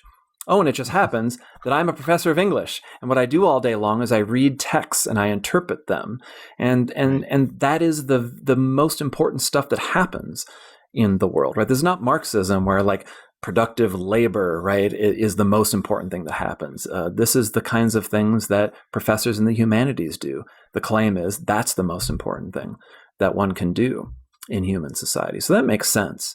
That there is this kind of class ideology part. But what also happens, and I think Pluckrose and Lindsay talk about this at least briefly from time to time, is that there can be a lot of infighting among the postmodernists. If you have this argument about intersectionality, there's going to be constant fights about where exactly anybody sits on the hierarchy. And since there's so many different identity categories, that are not, it's not obvious how to rank them, right? So how does a white working class man rank vis-a-vis a black female college professor? We have to work all these kind of identity categories out in the hierarchies, and there is a lot of fighting and a lot of arguing and a lot of castigating. And so it's important, I think, to note that the cancel culture that we hear about now, it comes from inside these groups, right? It's not originally a political practice designed to discipline non-believers, if you will. Initially, and still, right, it's a political practice designed to discipline believers, people inside the group, to make sure that you know where you sit in the hierarchy and that some people are above and some people are below. So probably should mention post-colonialism a little bit here, just to bring in some of the discussion of science as well, which also, of course, fits into gender theory. So post-colonialism, I don't know that much about the history of it, but this is kind of one of the first theories to develop, activist theories to develop out of postmodernism. And it involves kind of a radical cultural relativism, not just a moral relativism, but epistemic relativism. So rationality is seen as a Western construct. Math might be seen by some of these scholars as an imperialist weapon of oppression, or at least kind of the idea that math has a special validity would be seen as imperialist oppression. So we have this field that's designed to combat racism, and specifically Orientalism ends up being kind of ironically Orientalist and racist in kind of trying to elevate, say, emotion or mysticism or whatever, magic, as equally valid ways of knowledge. And I think that there is some validity to this critique of the domination of positivistic science. And I think, but we can save that for towards the end of the discussion, where we critique liberalism a bit. But they take this idea from Foucault and his followers that science is what they call biopower. So that's just kind of a specific subset of what what was it called? Power knowledge, or knowledge power? Right. Power knowledge, yeah. Power knowledge. So that also is, I think that it's harder to find people who are going to outright say that science is just a construct, or that it's, or at least that it's not a worthwhile approach to knowledge. But you will find more commonly people who say that it's one of many equally valid approaches. Well, not only that it's one of many, but that it is a knowledge approach peculiar to a particular quote unquote culture, right? And so you even saw this in materials that were posted to the Smithsonian website earlier this year, and somebody or other discovered them and publicized them, and so of course the Smithsonian quickly took them down. But that was one of the things that it claimed, right? That science is not just one way of knowing, but it's a white way of knowing, which again is this is where the racialism of both critical race theory and lots of post-colonial theory is difficult. It's difficult to tell the difference between their racialism and just outright racism. And so I had a piece that came out in First Things earlier this year where I kind of talk about that. So for the viewers, if you can see the extra stubble on my face from just a moment ago, that indicates that we are the next day after that first segment, because we had a bit of a technical difficulty and then had to just resume the next day. So we're going to wrap up here. We were going to talk a bit about a little bit more about critical race theory and intersectionality, but we decided that we've already said enough implicitly about that with the discussion of postmodernism, and I think a lot of the kind of popular precepts of that are familiar enough to the audience already, probably, just from living in the world. So we're going to wrap things up by talking a bit about the idea of liberalism as the solution for postmodernism, which is what the authors propose. The authors, again, I'm pretty sure James Lindsay is an atheist. I don't know about Helen Pluckrose. I get the impression they're both more or less in the kind of like new atheist type camp, which has often clashed with the social justice, postmodern, new agey kind of camp. So I guess we could start with this question. So one of the things that postmodernism is rebelling against is this kind of scientific positivism that proposes science as the only real mode of knowledge. One of the interesting things I should say also is that throughout the book, the authors keep saying that science gives us provisional knowledge. So they don't even say themselves that science gives us absolute knowledge. So even their view of knowledge is somewhat pessimistic in that sense, because it's only until the next better theory comes along, essentially. There must be some common ground between the postmodernist and the Catholic critique of the infallibility of science and its supposed kind of value neutrality. What do you think about that? No, I think that's true. I think it's important to not come out with the position that, well, the Catholic and the liberal perspective are essentially the same and they're both opposed to the postmodern. Because especially in some of its more kind of philosophical impulses, shall we say, rather than lots of its political impulses, postmodernism has some relevant and important things to say and observations to make about the world. So I think especially on the question of materialism, I'd rather say materialism than science.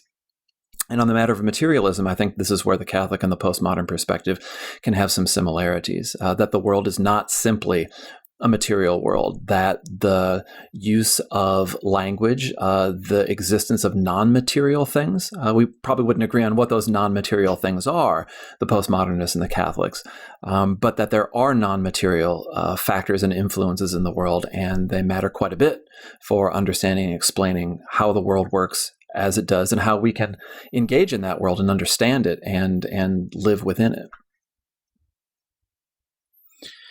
So, yeah, I agree with that. And unfortunately, it seems like the postmodern rejection of materialism doesn't seem to really go anywhere. It just kind of goes into the conceptual. It doesn't really embrace the spiritual in any real sense, as far as I can tell. I mean, in some ways, that Thomas, I mean, it's strange, right? I mean, I think critical race theory is a really good example of the strangeness here, because back in a previous era, right, more kinds of radical Black thinkers would speak about the souls, right? The souls of Black folks. That's kind of a famous phrase, right? And yet now what you find in critical race theory is constant mention of Black bodies. There are no more souls, apparently. There are only bodies that exist. Right. And yet at the same time, to the degree that it embraces postmodernism, it's very skeptical about a material world, which, or at least our ability to understand it and to access it. And so again, I think some of these choices that postmodernists have made across maybe some of the different theories or the families of theories are more political ones than kind of theoretical choices. But I think you're right. I don't know that there's a non-material dimension in postmodernism that would go towards anything that I think, Christians more broadly, or really many kinds of religious people would consider to be a spiritual arena. Right. I mean, yeah, I agree with the idea of the phrase Black bodies it's almost like a mental tick. I don't know. It's like this phrase you hear repeated, and you don't quite know why they're framing things that way so much. Why is it always bodies? It's just kind of this strange, I don't know, almost like a linguistic fad or something. I don't know. Rather than something that goes deeper into the theory. So the other thing is kind of the relationship historically between liberalism and postmodernism. I want to read a quote from the book. Postmodernism did not invent the skeptical reevaluation of well-established beliefs. It did, however, fail to appreciate that scientific and other forms of liberal reasoning, which is kind of an odd phrase in itself, liberal reasoning, such as arguments in favor of democracy and capitalism, are not so much meta-narratives, though they can adopt these, as imperfect but self-correcting processes that apply a productive and actionable form of skepticism to everything, including themselves. There doesn't seem to be a lot of self-awareness from the authors about liberalism's kind of inherently deconstructive nature.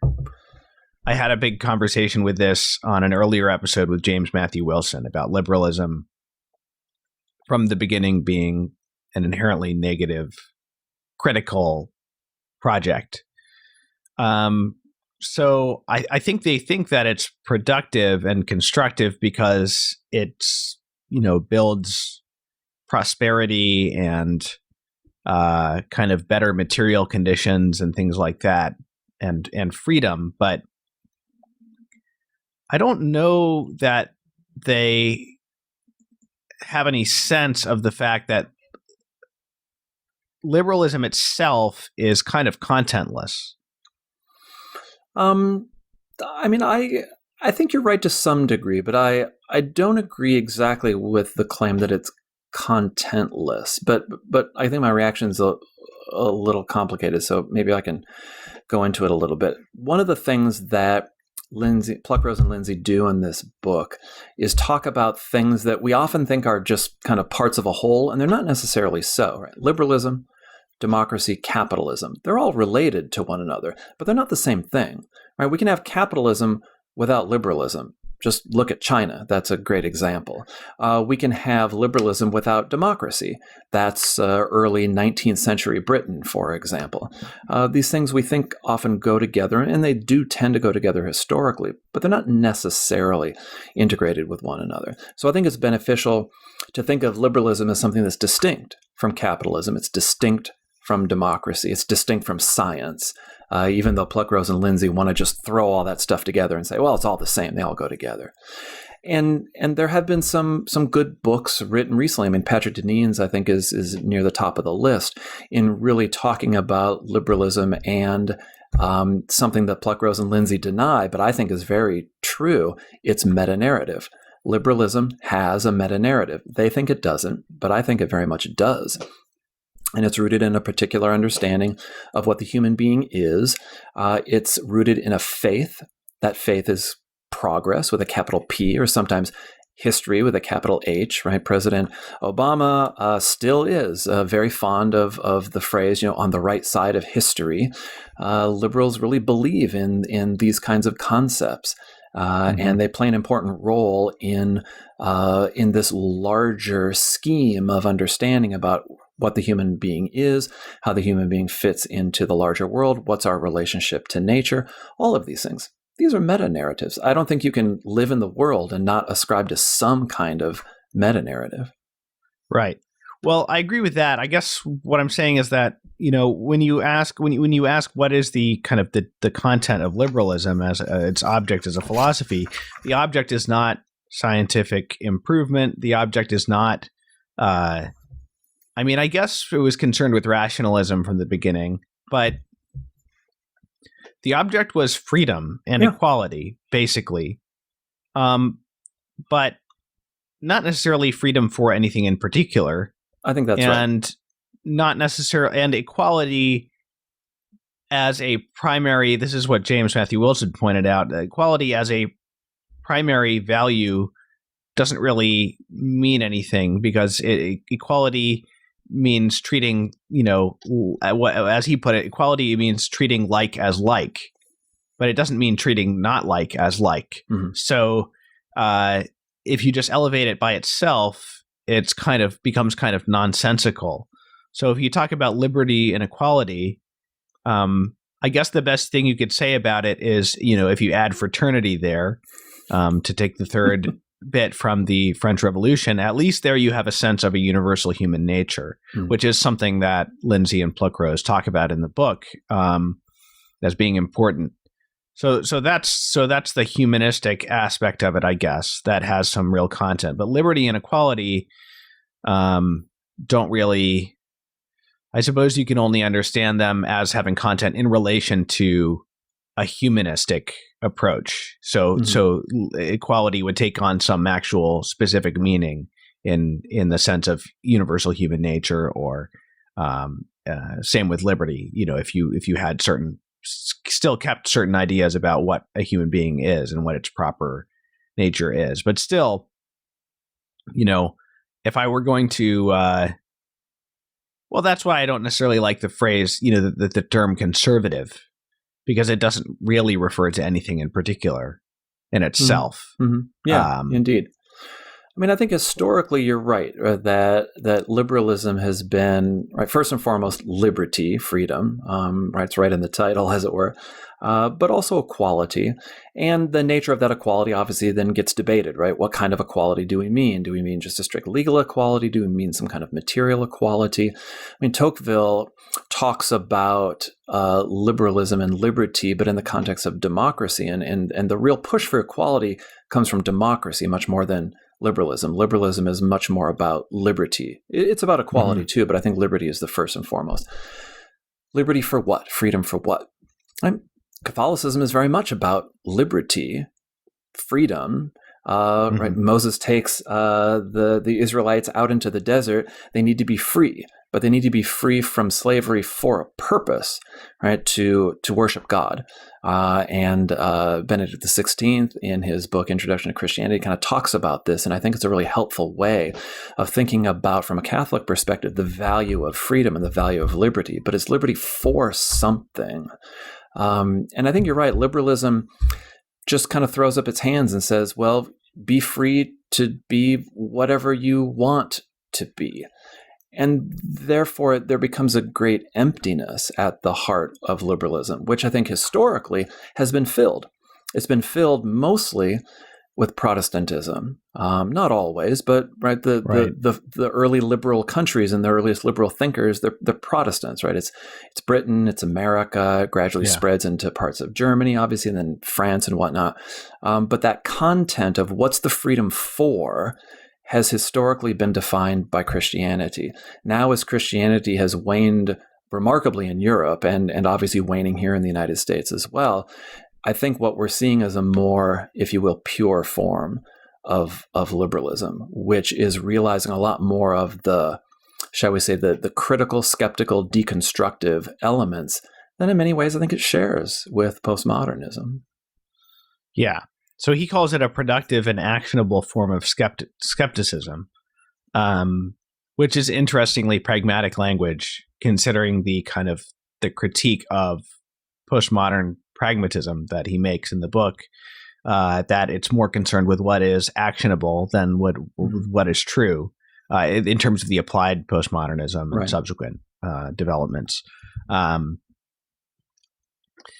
of the other things that they repeatedly touch on is how strange it is that in the same 2 decades, the 60s to the 80s, more or less, as so many liberal and progressive victories were achieved in terms of the sexual revolution primarily, the sexual revolution and civil rights for racial minorities. Postmodernism declared that liberal progress was a myth. Mm-hmm. So we might not agree with all of these liberal victories, but they do have a point. There is kind of an irony to this. So my big question, I guess, is where does this postmodern reaction against liberalism come from? Mm-hmm. And I'm going to lay out some thoughts on that. I think that there are aspects of this where postmodernism is liberalism cannibalizing itself, and some aspects of it where it is a genuine reaction against liberalism in principle. Mm-hmm. Maybe I should just go through these one by one and kind of see what you think. Let me ask you first, actually, where do you think this reaction comes from? I mean, at some level, I think it's good to see the historical parallels, right? So we go back to the 1960s when postmodernism is first invented. It's invented on the left among a lot of French scholars, French theorists, who used to be Marxist, right? And were especially a very hardcore structuralist Marxist. And so the first kind of instantiation of postmodernism is what often is called post-structuralism. And it's this despair, right? It's this despair that Marxism just didn't work out. It didn't produce the goods, as it were. And in some ways, I think the gains of liberalism from a postmodern perspective are just not enough.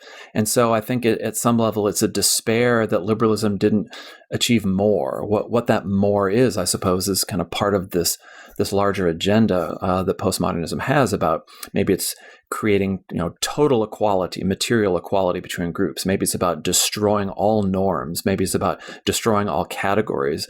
It can be different in some of the different instantiations. But I think some of it is a form of despair. And I think you can see in a lot of the anger that is at the root of postmodern politics, these are angry people. And I think that anger is rooted in what they hoped liberalism would produce and didn't. Yeah, that makes sense. I think that is a big part of it. So I have 3 kind of categories for the relationship between the development of postmodernism out of liberalism. I have the philosophical category, the psychological category, and the spiritual and moral category. Mm-hmm. So feel free to just interrupt me at any point and give your thoughts, or I'll just sort of like list what I think is some relevant points. So in the philosophical category, I kind of wrote a bunch of these down just off the top of my head. So we talked about one of them is that liberalism is inherently deconstructive, and this you can see this as kind of an extension of that. Another is that egalitarianism, as I said, divorced from kind of a coherent view of the universe, a hierarchical view, especially that Catholicism offers. It has no logical endpoint, really, because it can never be fully achieved. Reality will always rebel. And so that is part of the reason you get this increasing rebellion, this increasing acedia, this increasing refusal to accept kind of the givenness of our natures. Mm-hmm. And so that gets to the spiritual aspect as well. But maybe we could stop there for a moment, because I think that's exactly where liberalism and postmodernism are extremely similar to one another. This desire for often a very kind of radical sort of rejection of limits. There should be no limits of any kind. I think Pluckrose and Lindsay, in that they kind of appeal to science, want to say, well, the difference between liberalism and postmodernism is that liberalism recognizes the limits that science tells us exist. So, for example, they want to defend the biological differences between men and women. But science also gives us lots of tools to overcome limits, and we've seen that in all kinds of obvious ways.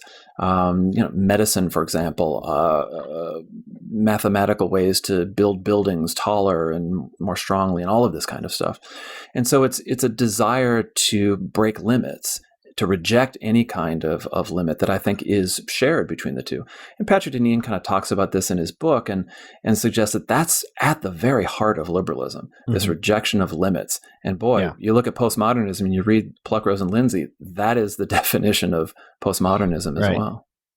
Yeah, I did a whole episode on the topic of acedia way back, one of my earlier episodes, and it was surprisingly popular. But that's kind of one of the things we discussed, is this acedia on more of like a civilizational scale, kind of the restlessness and kind of increasing rejection of any kind of limitation, and the refusal to because Aquinas, just acedia in its kind of worst form, as Aquinas defines it, is sadness at the good, possibly because it represents some kind of burden or limitation that this gift you're receiving. So I think that's probably the fundamental spiritual issue going on. But let's see. Liberal universalism and equality downplays meaningful differences between sexes and cultures, etc. So social justice paradoxically returns focus to those differences, but not in the traditional sense. Instead, it kind of denies any meaning to them except for one based on oppression and power relations. So there is a sort of legitimate rebellion against the kind of deconstruction of identity that liberalism already does by being so kind of monolithically humanistic, universalistic, globalist kind of thing. But it doesn't really, like with the spiritual thing we talked about, it doesn't really return to meaningful categories. It kind of reduces everything to oppression.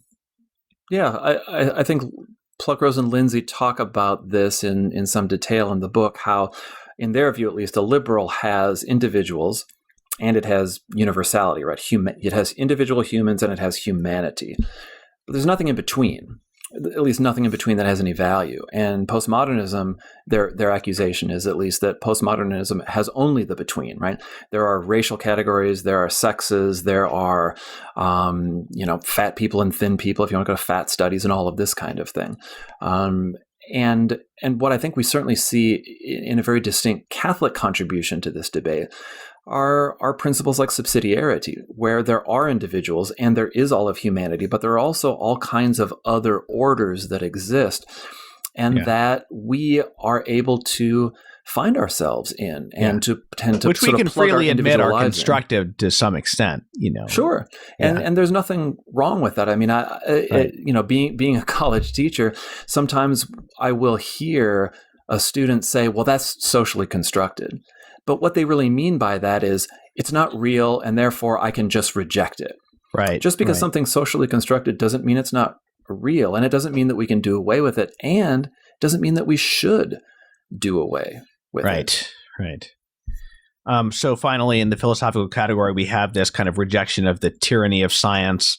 But again, this doesn't really go in. There's a certain desire to have a more expansive understanding of knowledge and the human experience, but it doesn't really go in the direction of truth. It more goes in the direction of relativism, rather than a fuller embrace of the truth, because they've already decided that kind of any universal or objective truth is tyrannical in itself.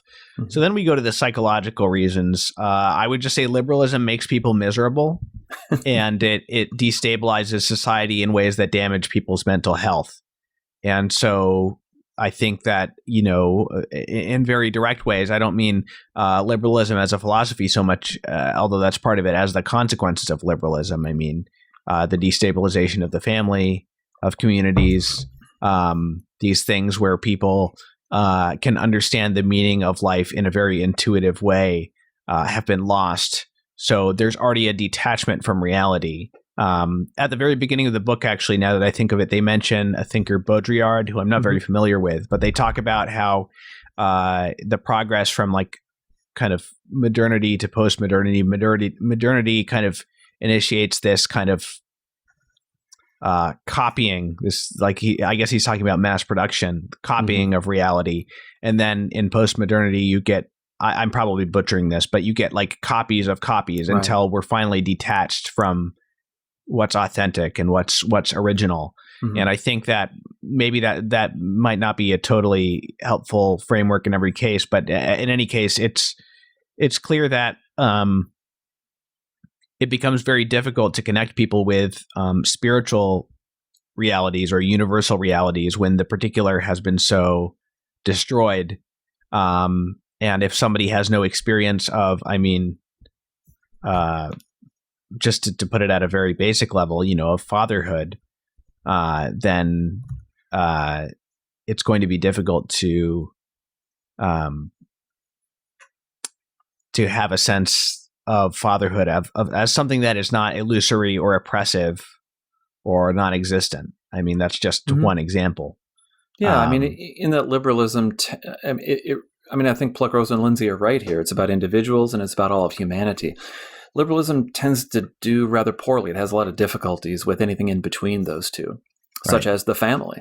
What does liberalism, which presumes adults, it presumes sort of autonomous adults. What does it do with dependents, people who are dependent? And it's just not really sure what to do with them. And so there can be a lot of confusion and a lot of processes that undermine exactly the ability to care for dependent people, whether they're the elderly, the sick, the very young, etc. Yeah. So, the universal, just to take human nature as one example, the universal and the kind of idea of one big human family, that's mediated through the actual experience of family. This is a very old conservative point to make. I'm sure Chesterton said it, that you talk about people who love humanity but don't love the people who are in their immediate vicinity. And that kind of idea of diversity, dealing with diversity in a real sense, that is an experience that you have in the family. It's an experience that you have in smaller communities, and it's an experience that you have even in relatively homogenous communities and families. So when you lose those practical experiences, then these kind of liberal kind of abstract philosophical ideas become increasingly nominal and kind of virtue signally, for lack of a better phrase. For liberals, everything needs to be subjected to individual choice. Right? So it's not so much, I am a father. That is an objective fact. Now, what does a good father do? And therefore, to be a good father means I need to do those things. For liberalism, it's, it's a choice. Do you want to be a father? Do you not want to be a father? Pluckrose and Lindsay say this quite a lot, right? When they want to critique postmodernism, they often have these little caveats. Well, if that's what you want to do, right, it's okay to do it. They reveal the importance of choice at the very heart of liberalism. And obviously some choices are good, and we want to have freedom to make certain kinds of choices. But liberalism isn't very good at telling us what are good choices and what are bad choices. What choices should we have? What choices should we not have? It's just an ever-expanding menu of choices, which feeds into lots of things like consumerism. Right? Well, it's better to have 1,000 different brands of toothpaste than 10 brands of toothpaste, just because 1,000 is more than 10, more choice. There's very little ability to engage in the actual human experience, I think, of choice and of not choice, of role, of participation in community. Obviously, the church talks about the body of Christ, and every little part of the body has a role to play. And every role is an important role, but it's important because you're in the role. And liberalism, to the extent that it just is not very interested in lots of these intermediary institutions and promotes practices and beliefs that undermine those institutions, is going to be really damaging. So the final psychological point, and this relates back to the philosophical, is that liberal universalism destabilizes people's sense of group identity. So there's an unfulfilled desire to participate in a collective, which manifests itself pathologically. And I think this kind of goes against the idea you often hear, is that liberals bemoan the regression of identity politics towards group identity, away from individualism and kind of the universal human race. And that's true only insofar as these are pathological group identities. But otherwise, it wouldn't be true. I mean, it just depends. I mean, you can have group identity without having tribalism in the worst sense. Sure. So I think that there's a necessary balancing out. I mean, I think we can see that the liberal order has achieved some pretty impressive things in terms of people's ability of very different backgrounds to live together, but at certain costs of homogenization. So I think that there needs to be a balancing out. And I don't really see someone like James Lindsay addressing that, because they have a very kind of thin libertarian view of human nature. Yeah, I mean, this is a critique of liberalism that goes way back. Marx was making similar kinds of observations about liberalism, and to the extent that it's kind of integrated with capitalism, that it creates atomization, it creates alienation. People have a lack of meaning in their lives, much of which is because they have a lack of connection to anything that goes beyond themselves. Unless, the liberal response is, well, just choose something, right? Choose something that seems meaningful to you, which is easier said than done. And when one looks at the expanding range of choices and the fact that it doesn't seem to make people any happier, it seems to make them actually less happy. We see, I think, some of these psychological flaws in liberalism. So finally, we get to kind of the spiritual and moral aspects, and we've touched on some of this already. I think liberalism is an ideology based on pride, and to some extent envy, but I think that's more of a result of pride. And these are, just in a practical sense, these are vices that become habituated, and you can't really expect them to be satisfied with some kind of ideological resting place. You can't, the nature of vices, they don't just rest in a rational end, we've now accomplished liberty and equality, so we don't need to fight for those things anymore. I don't need to elevate myself anymore. And the same can be said for anger, which is very characteristic of these postmodern activists in particular. Yeah, I mean, pride is sort of, I think, the very centerpiece of liberalism. A sense that, in some ways, self-love is not an inherently negative thing, right? We are to love our neighbor as we love ourselves. But this sense of autonomy and independence, that dependence itself is a bad thing, and that what the purpose of human life is to become as independent as possible, I think is really very much at the root of liberalism. It's one of its fundamental values. Right. Yeah. So this goes along with a demonic element, I think, I've been becoming more aware of the kind of explicitly satanic aspects of early liberalism, and particularly in France. Where some liberal thinkers were very explicitly referring to Satan as a model in some ways, whether they meant it in a kind of religious sense or a literary sense, I don't think matters very much to Satan. You see that too, to some extent with postmodernism, not so much Satanism, but some people have been pointing out aspects of the occult in Black Lives Matter, the organization, and various other aspects of kind of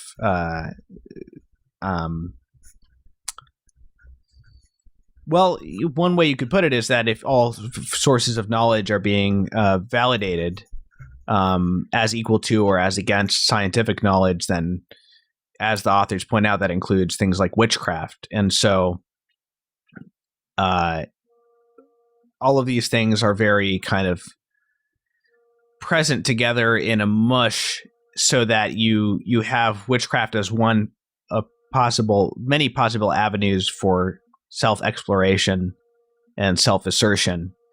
Of course, this is just a part of.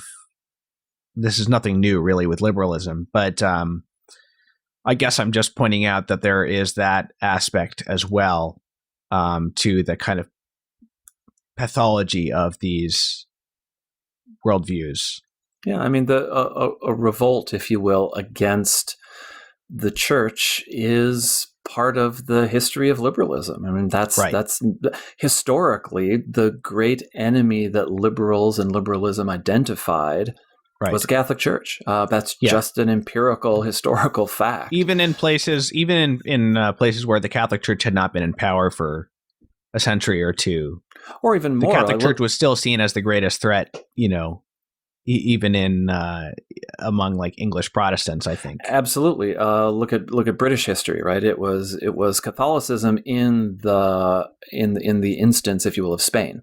Spain is sort of the great opposite, the great evil, and less so here in America, just because there weren't a lot of Catholics to be afraid of, I guess. But you just read some of the early documents that lead up to the American Revolution, and there's all kinds of fears about Quebec, right, which is had been recently taken over by the British, and the tolerance of the Catholic Church in what's now Quebec.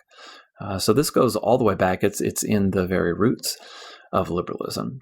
But I wonder if we could expand it out a little bit and say that maybe it is just fundamentally part of modernity itself, because Marx has all kinds of sort of depictions, if you will, of Prometheus, and Prometheus is a hero for Marx. Right. What does Prometheus do? Right, he steals fire from the gods and gives it to mankind. So it are these figures who go to war against the gods or God, and are the enemy of God, and put man and God as enemies to one another. These are heroes. In modern ideologies, whether it's liberalism or Marxism or others, I'm sure we could think of.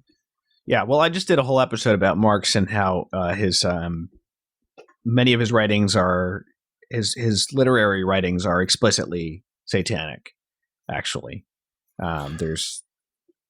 Yeah, I think there is. The question then becomes, right, what does Marx or what does any particular writer mean by Satan? Sure. And then what's sort of from a Catholic perspective the reality of that? But sure, to the extent that the church and God are the very concepts of a God is something to be overthrown and destroyed.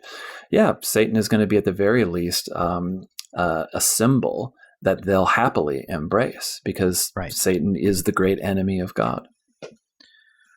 So finally, and this is really just kind of a truism, liberalism by its nature allows for all kinds of wicked behavior, and I think this has been proven to be true in the past several decades in particular, that simply having tolerance is not really going to be satisfactory to people. This has been shown to be true, especially in the gay rights movement. simply getting your goals of tolerance and equality is not going to be sufficient. So the Bible says multiple times that, the wicked cannot tolerate even the sight of a righteous man. Even the sight of a righteous man is a reproach to the wicked. So that's going to be a reason that these ideologies can't stop with simply being liberal in the literal sense of that word. Also, as we talked about before, this rejection of limits, natural law and human nature itself reminds them that their behavior is wrong. If we're talking about, whether we're talking about, avarice or, but especially, sexual misbehavior. So human nature and, in a way, being itself, the very notion of truth has to be increasingly suppressed or mutilated in various ways. So I think that's another spiritual thing going on here, that you can't escape God, and you can't escape the reality of your own nature. So the deconstruction, just like you can't escape meaning and language, and so the deconstruction of language has to go on forever. Mm-hmm. I think there's a similar dynamic going on here with human nature, with morality. So I think that that's just a truism of any situation where what's that expression? Whatever the expression is, what is allowed will soon become mandatory, something like that. I don't know exactly the phrase, but I know the one you're thinking of. Yeah.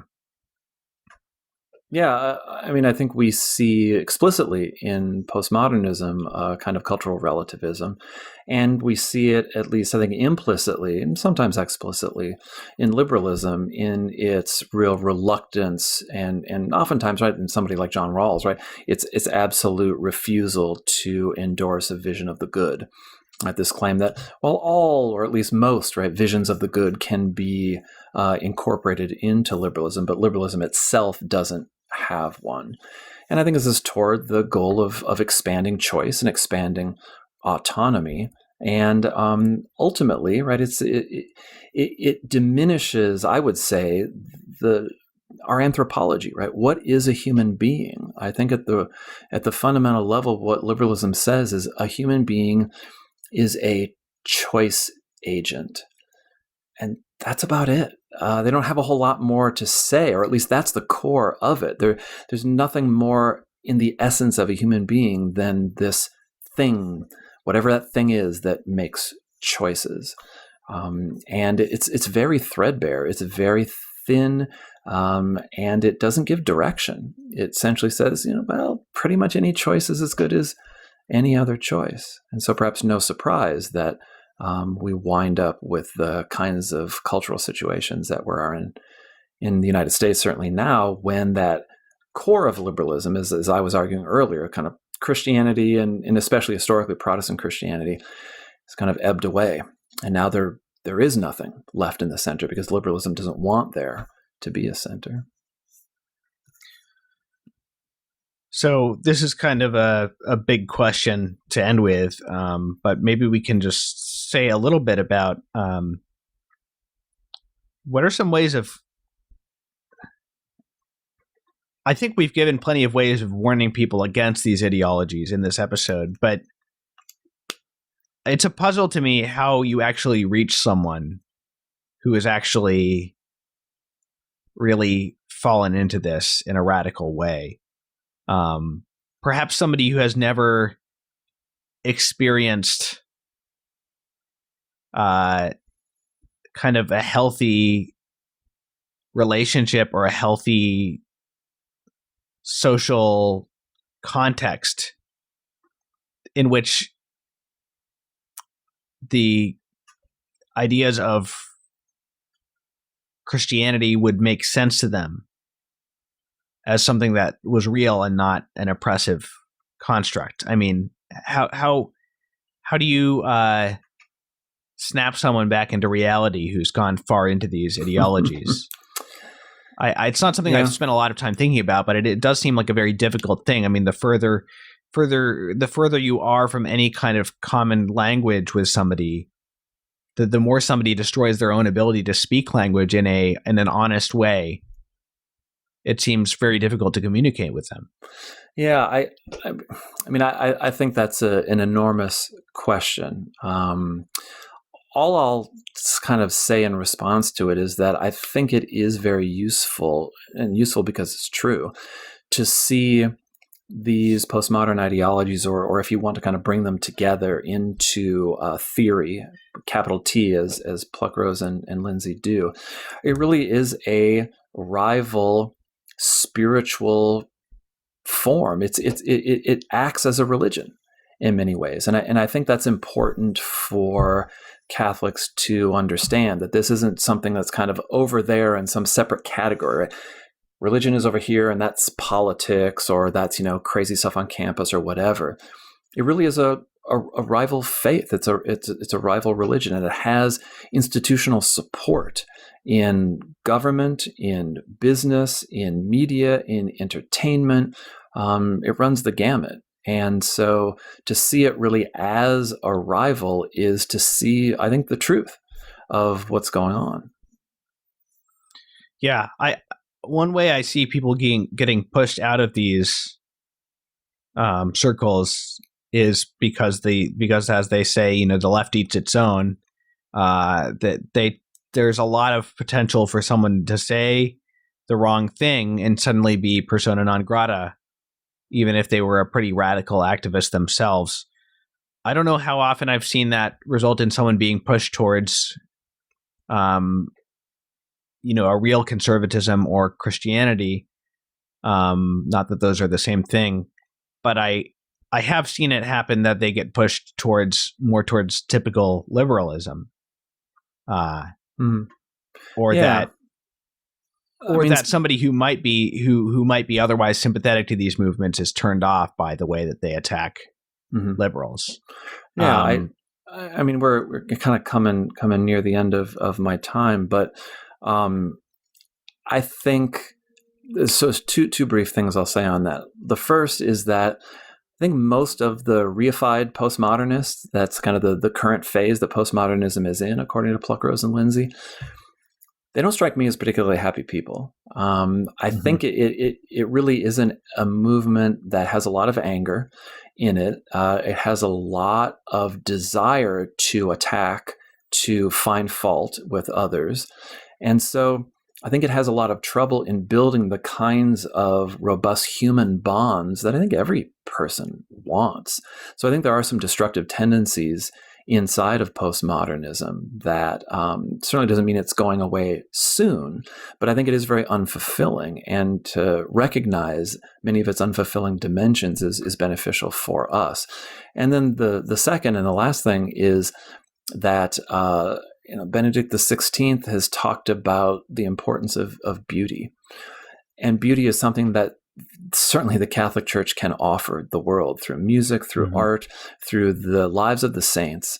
And this is something that I think postmodernism has no interest in. It doesn't seem to produce anything that I think anyone would call beautiful, and doesn't attract people on the basis of that. And so I think having an alternative that does provide deeply human attraction is something that we can do. Great. Well, Darel, thank you so much for your time here and doing 2 sessions with me. I know we went longer than we talked about, but thank you very much for helping us to kind of wrap this conversation up in a satisfactory way. And it was really enjoyable talking to you. I was really happy to be here. Thanks a lot, Thomas. So for everybody listening, this is the last episode again before Christmas. And so I wish everybody a blessed remainder of Advent and Merry Christmas. And I will be prepping for whatever I end up doing in January. You can expect interviews with James Matthew Wilson about his new volume of poems. And I believe an episode on the Czech Baroque composer Jan Dismas Zelenka will be coming in January, so you can look forward to that as well. And I'll see you guys in January.